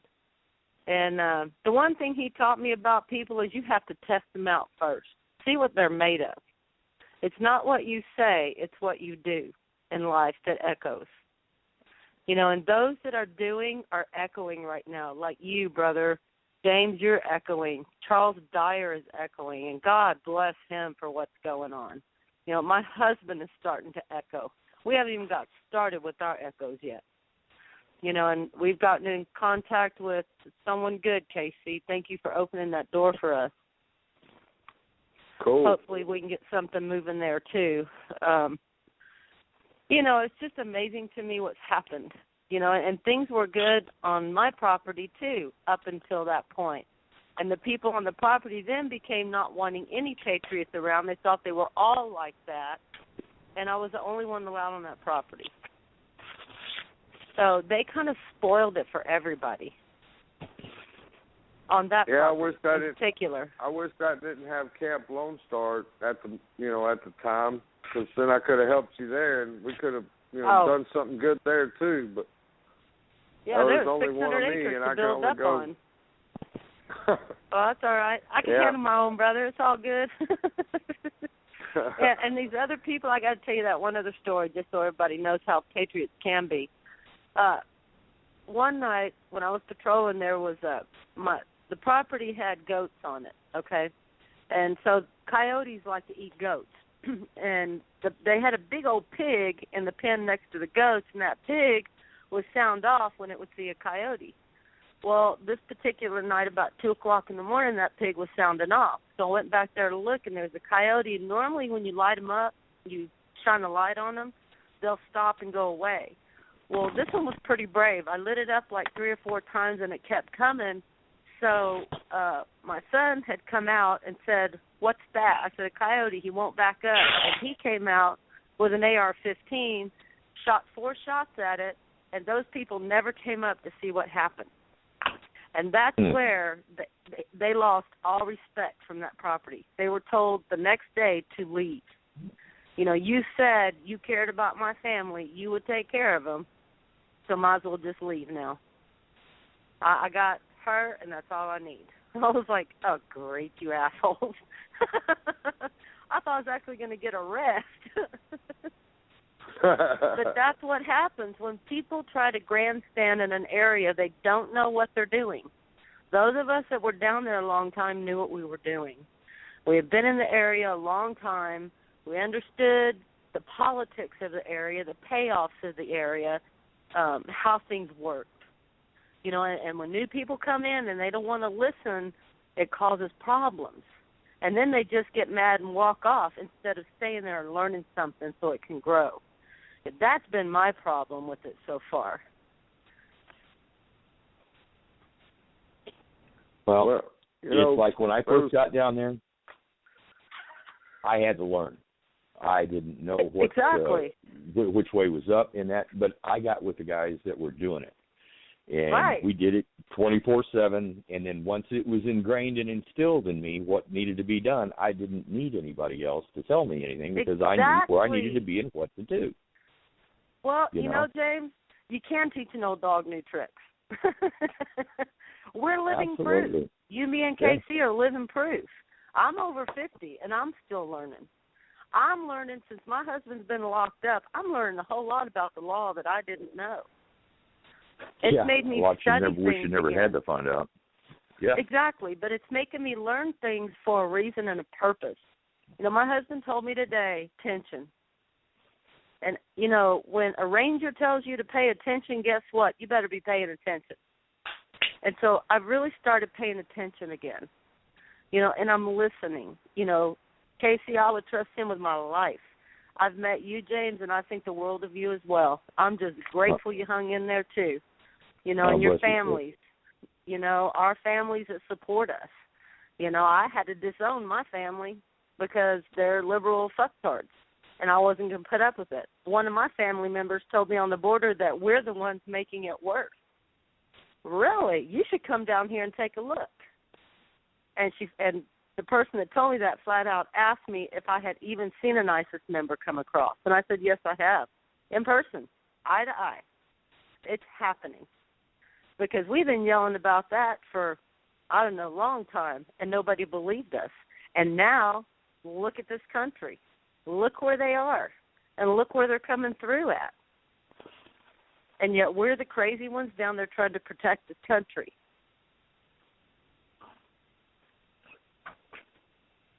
Well, a lot of That's people, my soapbox. you know, well, I won't say a lot, but there were some people, and James can tell you, because we saw several, that would come down there that I guess were expecting it to be like a day camp or something, like it was going to be all fun and games. Then they got down there and were like, man, this is for real. This is like serious. It's like, no shit, man. I mean, what did you think shots it was? Shots are fired. Yeah, shots are fired daily. Those guys down there, that is the cartel. They are serious about what they do. And they'll kill you. They don't care. Money. They'll kill you. They don't care. If you block their path, they will kill you to get through. And they have the means and the weapons to do it. Yeah, it's definitely down there now. Oh, well, man, I've heard stories about now. It's the property I was on is just like, it's sad what's happening. It's getting overrun. And nobody knows because, you know, Casey, you were the mouthpiece down there for all of us. Even though I wasn't at Camp Lone Star, you were still a mouthpiece for me as well. You know, we would talk regular. You're the only one that called me at 2 o'clock in the morning and find out how patrol was going. Just to make sure I was okay over there. Oh, yeah, it was a necessity. You know, it's a shame. It's a crying shame what's happening now.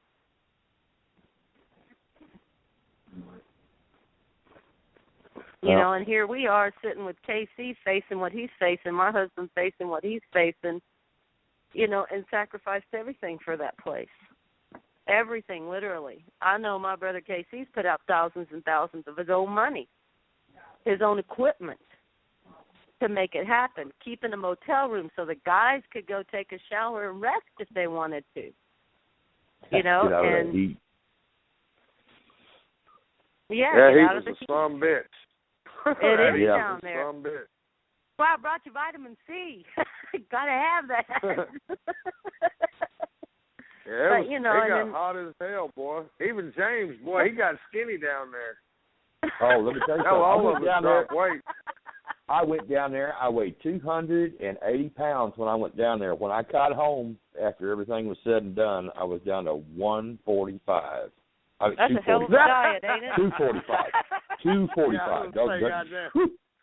No. I was thinking, yeah. God dang, man. I lost 45 pounds on her.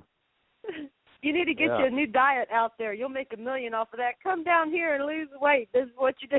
Yeah. Yeah, the Brownsville 101.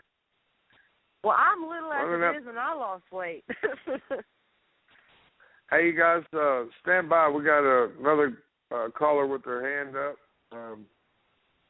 6663. I think that was Bill. Hold on a minute. Brother, I got to step out for about 10 minutes. I had a little incident at the front door I had to take care of. I apologize. I was listening to you guys again. I will tell y'all one short biker story. But number one, Puck, my 8-year-old granddaughter, I told her, she was listening when I was talking, and she didn't understand what we were talking about. And I explained to her what happened in Waco. And you got to understand, I had Daniel Boone, Davy Crockett, and heroes like that. These guys that she waved at out that window of that SUV that day are her heroes. And she was just, she was stunned, But anyway, the story I wanted to tell you, when I was out in Death Valley, I was out there, I was kind of in exile. But I came out of the trailer one day, and there was an old biker. See, there was 2 wings of trailers. One was the families in the Navy, and outside that was the bikers, the various gangs. And there were several clubs that were there and everything. And I came out, and we had this cooking area, a big old fire in the middle and all that. And it was this old biker, old LA biker, And he was making coffee in this big blue pot, those blue flake pots we do. And he was just, boiling coffee grounds. And I came out, and he says, you want some coffee? I said, well, yes, sure. So he reaches in with a ladle, and he brought me up a perfect cup of coffee with no grounds, And he looked at me, he goes, you like cream and sugar? I said, yeah, I sure do. He said, yeah, so do I. Me too, I got a bit. I did. Casey, I'm going to throw a song up on your webpage. Me and old Jackie did a song years ago, just goofing around on the porch, called Bikers, Cowboys, and Girls Without Brassieres. And I'm going to send that to you. I think you'll get a kick out of it. I'm going to go mute now and just listen to you guys. Casey, I love your show. I learn a lot. Yeah, I really do. And like I said, I grieve for the men in Waco. I really do. But we'll get to the end of this. I really believe that Waco was our Boston Massacre. I really believe that. And this thing will iron out, and it'll iron out because the real Americans got attacked, and the real Americans will stand up eventually. So God bless every one of them. God bless their families. And Casey, all you guys, God bless y'all. Really, without y'all, nobody else is going to stand up. We need you guys, okay? So I'm going to shut up at this point and let you guys talk. I'm enjoying every word. All right, well, thank you. I appreciate it. Well, I'm going to tell you, brother, if anything other than you walking out of court happens, all hell's going to break loose on my end. And you know how I am. I mean, it ain't going to be pretty. Well, that's not even a prospect in my mind. That's me neither. I will not even entertain that. It would be such a slap in the face to the American human part of this race. Oh, yeah. If anything other than my husband walking out happens, it's going to be 10 times worse. What they've done in Waco, what they've done on the border, the way they've tried to impose their will, and that knowing that they didn't have the authority to do it, knowing that they were wrong in doing it. Well, look at how they victimize look at how the Border Patrol victimizes the locals in Brownsville. The average civilian, people got to understand Brownsville is like probably 99% Hispanic. So a lot of people have family from the other side of the border. Some of the families, even living in Brownsville, are American, but they don't speak English. The culture right there on the border, going back and forth across the border, some of the people that are Americans do not speak English. Anyway, the Border Patrol, they scare the hell out of all those people, man. They pull them over, jam them up, mess with them like cops. And threaten to send them over. The people in Brownsville get jammed up all the time. I mean, those cops act like Gestapo. And then they're the ones that instigated this whole crap against me. They got the ATF involved. which is crazy in itself. Yeah, I agree. Yeah, believe me. I tell you what, it was a hell of a feeling when I walked out the hotel that day, and I'm looking down, dialing the phone, trying to call my wife back because she called me right before I got in the elevator, and in the elevator it didn't work, so I didn't answer it. So I go downstairs, I come out, I look around the parking lot, don't see anything, and then boom, get down. It was like, holy shit.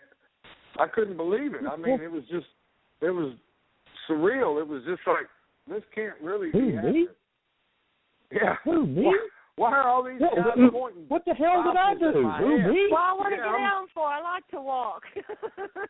Well, I mean, I was floored because I don't break the law. I'm not a criminal. I wasn't doing anything illegal or wrong. And all of a sudden, I got all these guns pointed at my head, and it's like, holy shit. You know, I mean, I haven't been in trouble in 28 years. I mean, I don't mess with the police. I don't do anything to cause myself problems. And so I'm like, avoid the circumstances. I was like, holy, what the hell? I mean, I just couldn't believe that men were pointing guns. American men were, I mean, I was ready for the cartel to do it, but not American federal law enforcement officers. Yeah. I mean, federales, maybe, but not my own, you know, federal law enforcement, FBI, ATF, DHS, Border Patrol, Cameron County Sheriff. I mean, God dang. Yep. It was pretty awe-striking. Yeah, you got swatted, and they were actually after you. Yeah, buddy. Hey, man, I yeah. can't deny I've been swatted. Hey, we got somebody else that's got their hand up. Pull them in and see. The last two numbers is 7266. Oh, well, they just dropped. They had their hand up. You know what's weird about that? 7266, that happens to be my birthday. Oh, what was your Social Security number, by the way? Yeah, I got LifeLock. Go ahead. And if you want to try to steal my identity, you're a dumbass. I don't think anybody wants to be me. If you do, I'll swap with you. Come on with it. That's one thing about being a patriot. Don't count on your credit staying good. Yeah, I mean, like I said, man, hey, if somebody wants to be me, I'll give you a chance. You ain't going to like it very much. Being me is not fun. Good luck with that. Yeah. In my case, I usually say it's a gym thing, and you really don't want it. Yeah. I swear to God, man. I mean, oof. God, man, I tell you what, God likes me. Well, I can either take it two ways. God likes me and puts a lot of favor in me, or he hates my guts. Because, man, I'm going to tell you, I've had to go through some pits of fire, you know, but God's always pulled me out of it. I mean, but, on your feet. I've had to walk through hell.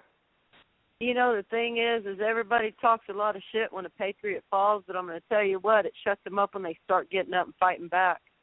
They watch that. They pay attention. And the way you're fighting back is making people paying attention. Well, that's good to know. Geez, for a long time, I thought we were just talking to ourselves up here.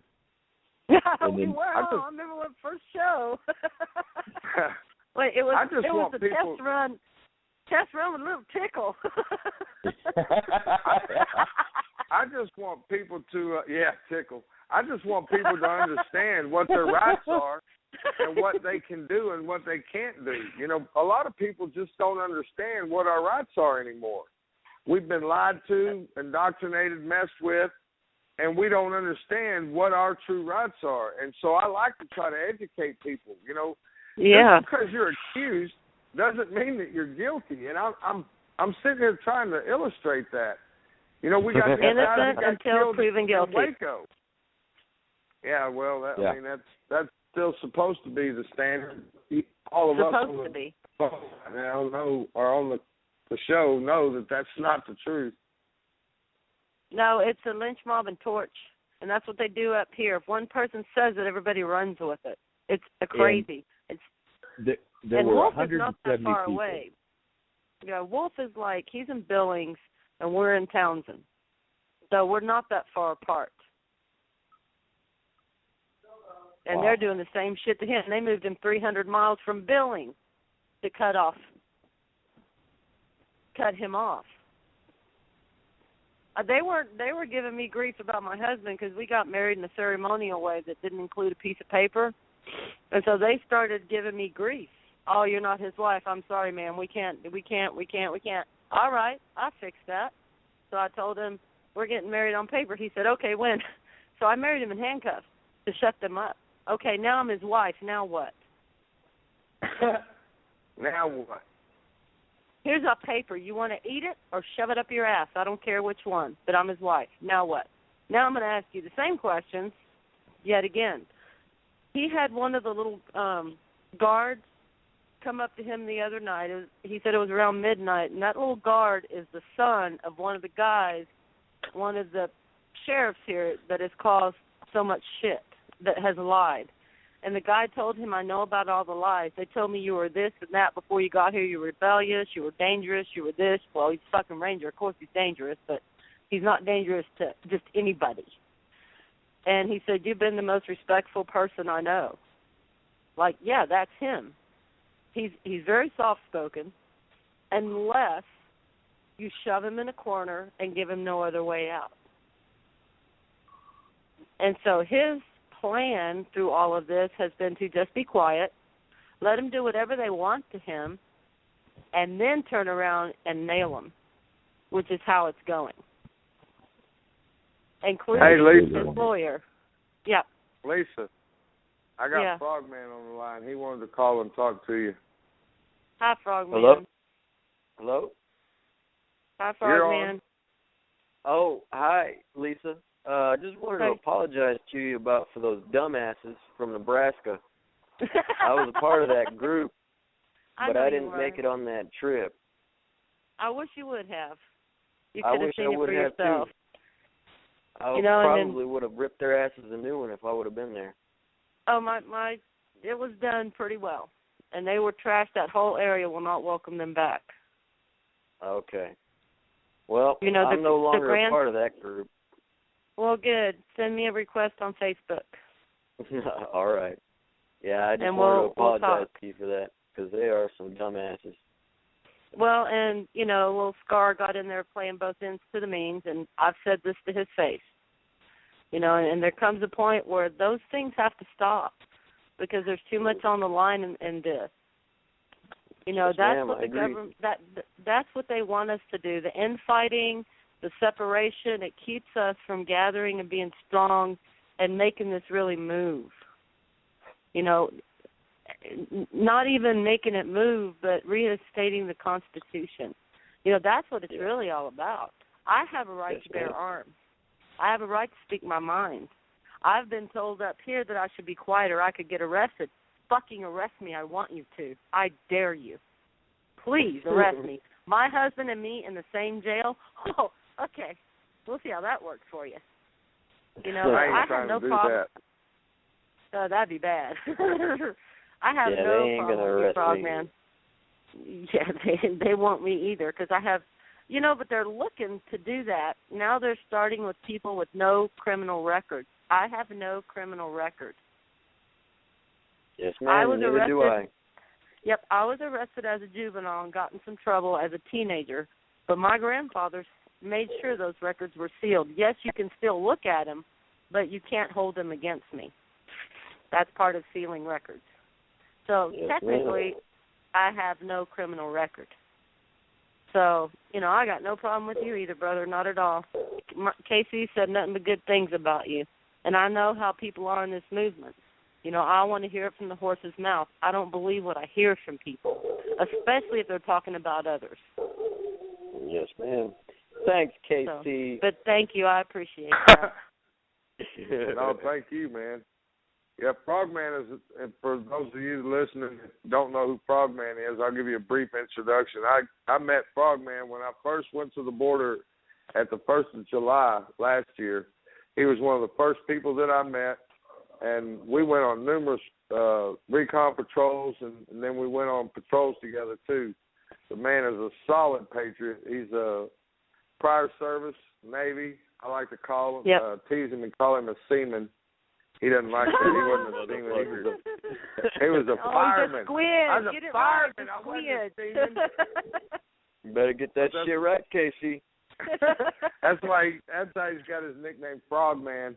But he, I affectionately call him my little seaman, my little swimmer. Oh shit! Poor Frogman. Hey, I love I'll never him. get He knows into this shit. No, you won't. Not till I'm dead. Then when well, I'm if dead, he calls man, you little seaman, he loves you.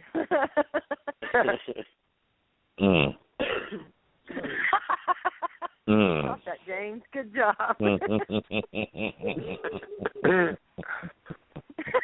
Oh shit. Well, Tickle's not here. Somebody's got to do it.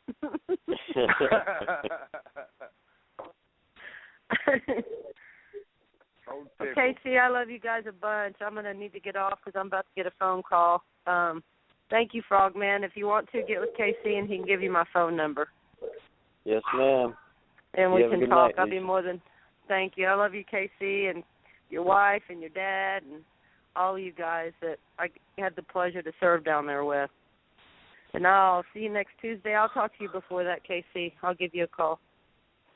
Okay. Thank you, Lisa. All right. Love you guys. All right. Bye, Lisa. Bye, Lisa. Bye, James.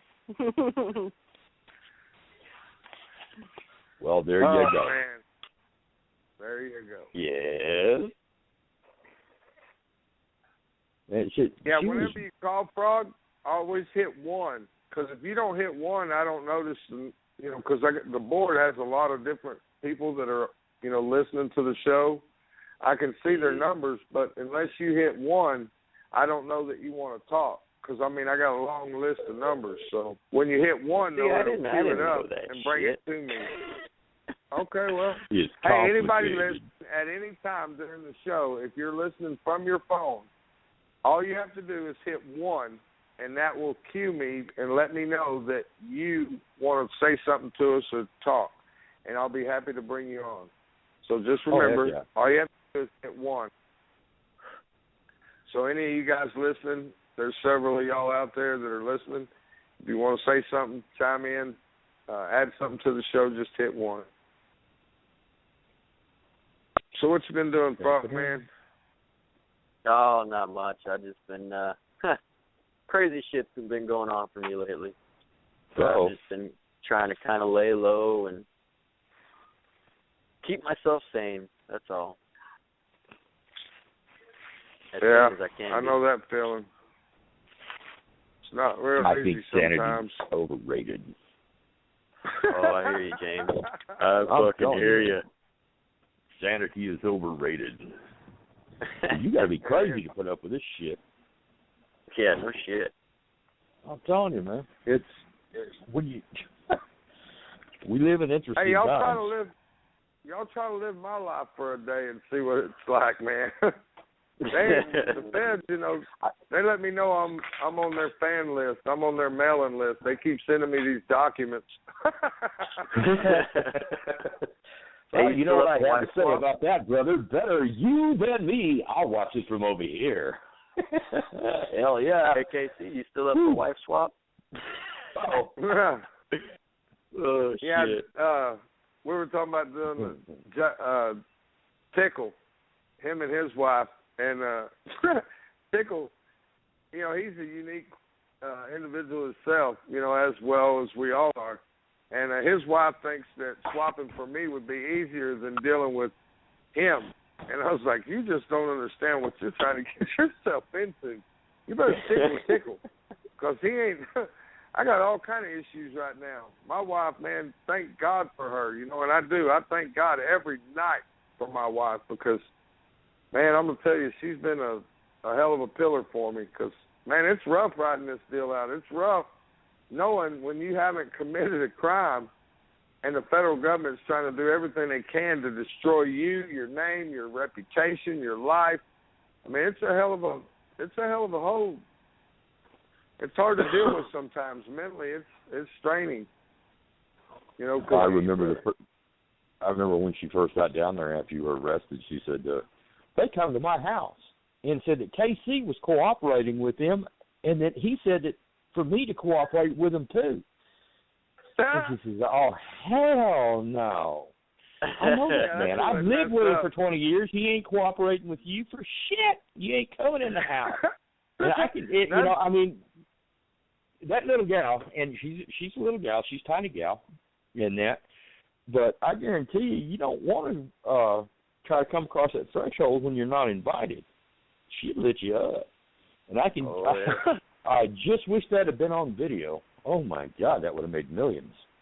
I just can't believe that they thought that, you know, I guess because of, you know, maybe my wife's size and looks or whatever, that she would be gullible or susceptible, but they screwed the pooch when they said that he's cooperating.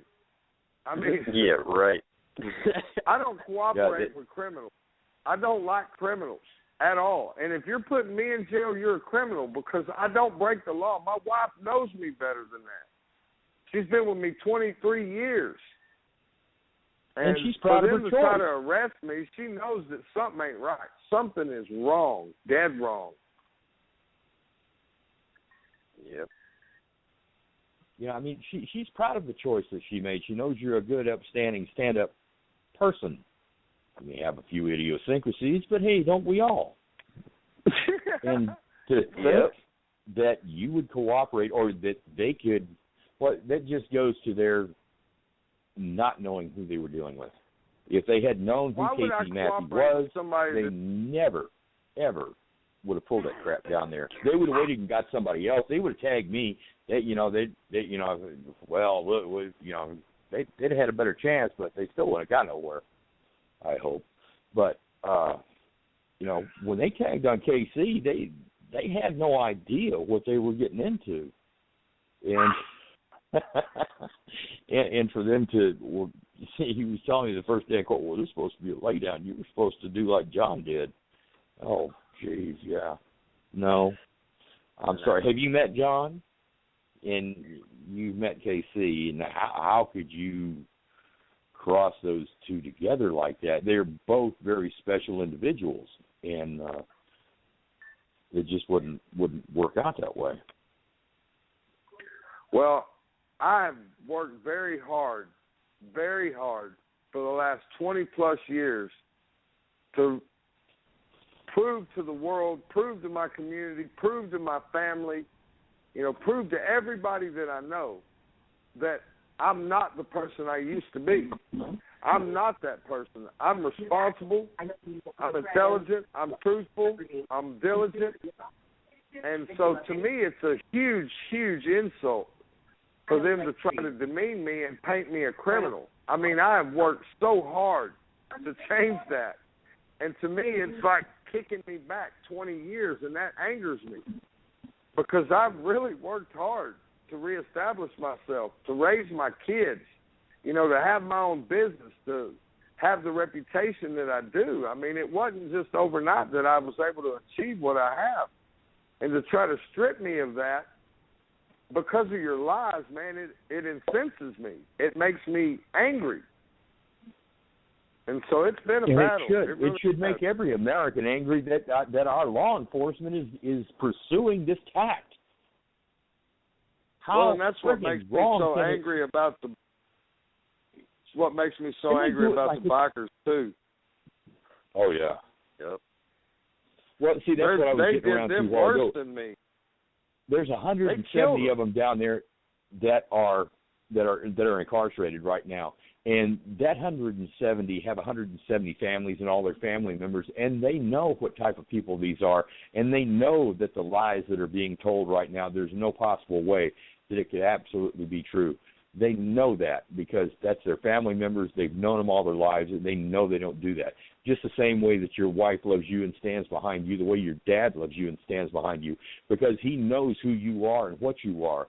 Their families know who they are and what they are, and they know that this is a lie. They know that there is no certainty to it. that the police could even possibly come near being correct in their narrative. And that 170 people and their families have yet to be heard from. And I cannot wait to hear what they have to say about Waco PD, about the way that their family has been treated, and that for no reason whatsoever. If they were if certain members of the group were into doing nefarious things, and that, bust them. You're supposed to have the inside track on them and everything else. Go bust them while they're doing it. Well, you couldn't. So they must not be doing nothing, so you had to take 170 innocent people to jail to prove that you were right. And all you're doing is showing how much egg you've got on your face. That's such a huge injustice to those families and those people. Huge, oh my God, huge injustice, man. You know, it's ridiculous. And that's why we've got to stand up. We've got to quit allowing this. We've got to. They keep picking us off one at a time, and they pick the wrong people. You know, and these people's voices are still muted. Wait till they get their chance. You know, I wish I could speak more for them. I mean, James, you and I, we're trying to do what we can to get the truth and the word out. Because we know some of these people that are affected. You know, it's ridiculous. When that mouth does open, there will be a collective roar that will shake the nation. It's a damn shame that 3%ers have not stood up. The militias have not stood up because of the sheer fact that they are stomping all over these people's rights. Yeah, and these guys are patriots. Yeah, and this is the second Boston Massacre, basically. And we're doing nothing about it. Why are we doing nothing about it? We should be fighting by now. Absolutely. Mass imprisoning of people. I mean, why? The only reason that the average American is sitting back and not doing nothing is because they painted them these evil criminal bikers. But yet the statistical facts and proof show that over 2/3 of these people have never been in trouble. They don't fit under that broad brush of criminal that they're trying to paint them with. Yep. But because people are still so indoctrinated and stupid that they want to believe the mainstream media, that these guys are still under these charges. I mean, it's ridiculous that America hasn't stood up and said, you just killed these people. But they did the same thing in Waco when they killed the Davidians. Nobody stood up for them. Nobody stood up really for Randy Weaver when they murdered his wife and his son on his property. Yep. I mean, when are we going to stand up? You know, these patriots, they keep saying, well, the next time. How many more next times? Y'all are sounding like Obama. Yeah, no shit. Redraw the red line. As soon as, you know, you hit the line, well, I didn't mean that line. Let me back it up a little bit. Let me change the line a little bit. So you back up and draw another line. Yeah. How many lines are you going to fucking put? It has no meaning anymore. Just like his lines don't have any meaning. Just like his words don't have any meaning. They have no ring of truth in them. And when he says that he's going to change America fundamentally, he didn't mean it in a positive way. Oh, no. Not a way that Americans could appreciate. He wants to deconstruct America. He wants to build it back into an image of exactly the opposite of what it stood for, of what it does stand for.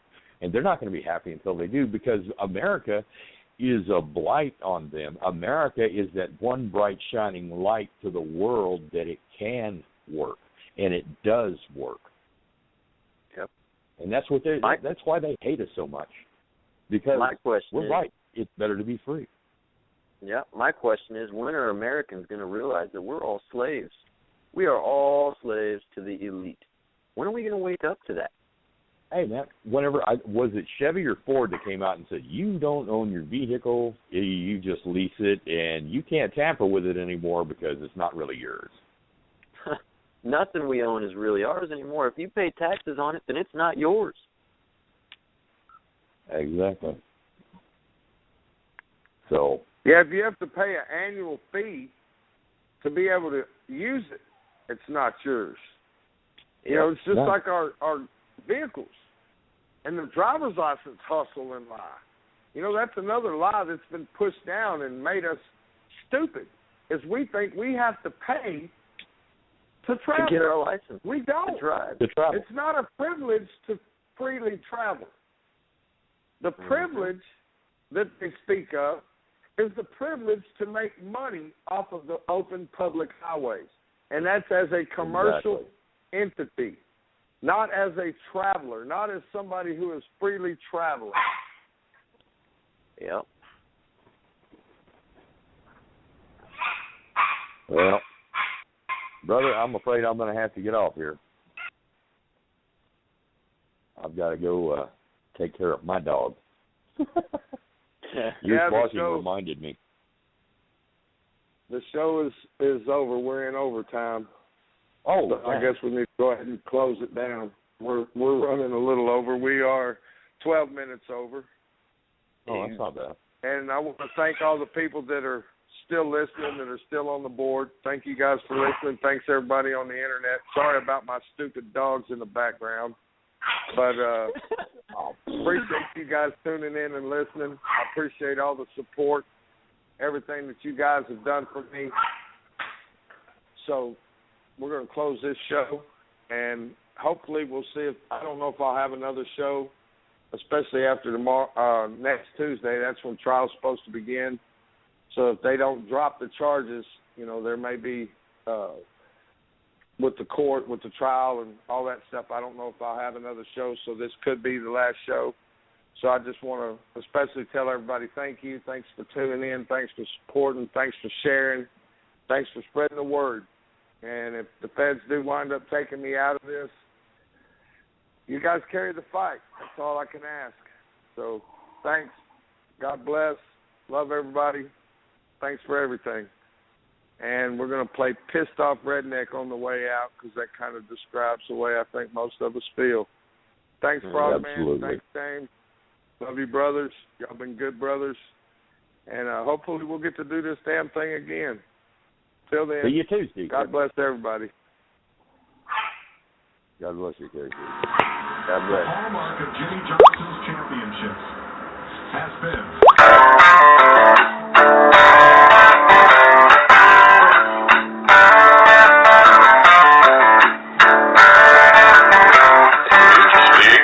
politician, I've got some news for you. If you wanna come try to take my gun, son, you better be bulletproof. Don't try to tell my children when and where to pray. No, we ain't that far gone, still standing on the land of the free and the home of the free. No, I'm not your normal political society. From real America's son and pissed off rednecks like me. Hell no, I won't push one for English. Just assume hang up the phone. If you want to serve in the Muslim church, go and take your ass back home. Get up and go to work if you're able. Instead of living off our dime, just carry a handout generation. Gonna bleed this country dry. Yeah, I think it's time that we change some policy. This is coming from real America's son and pissed off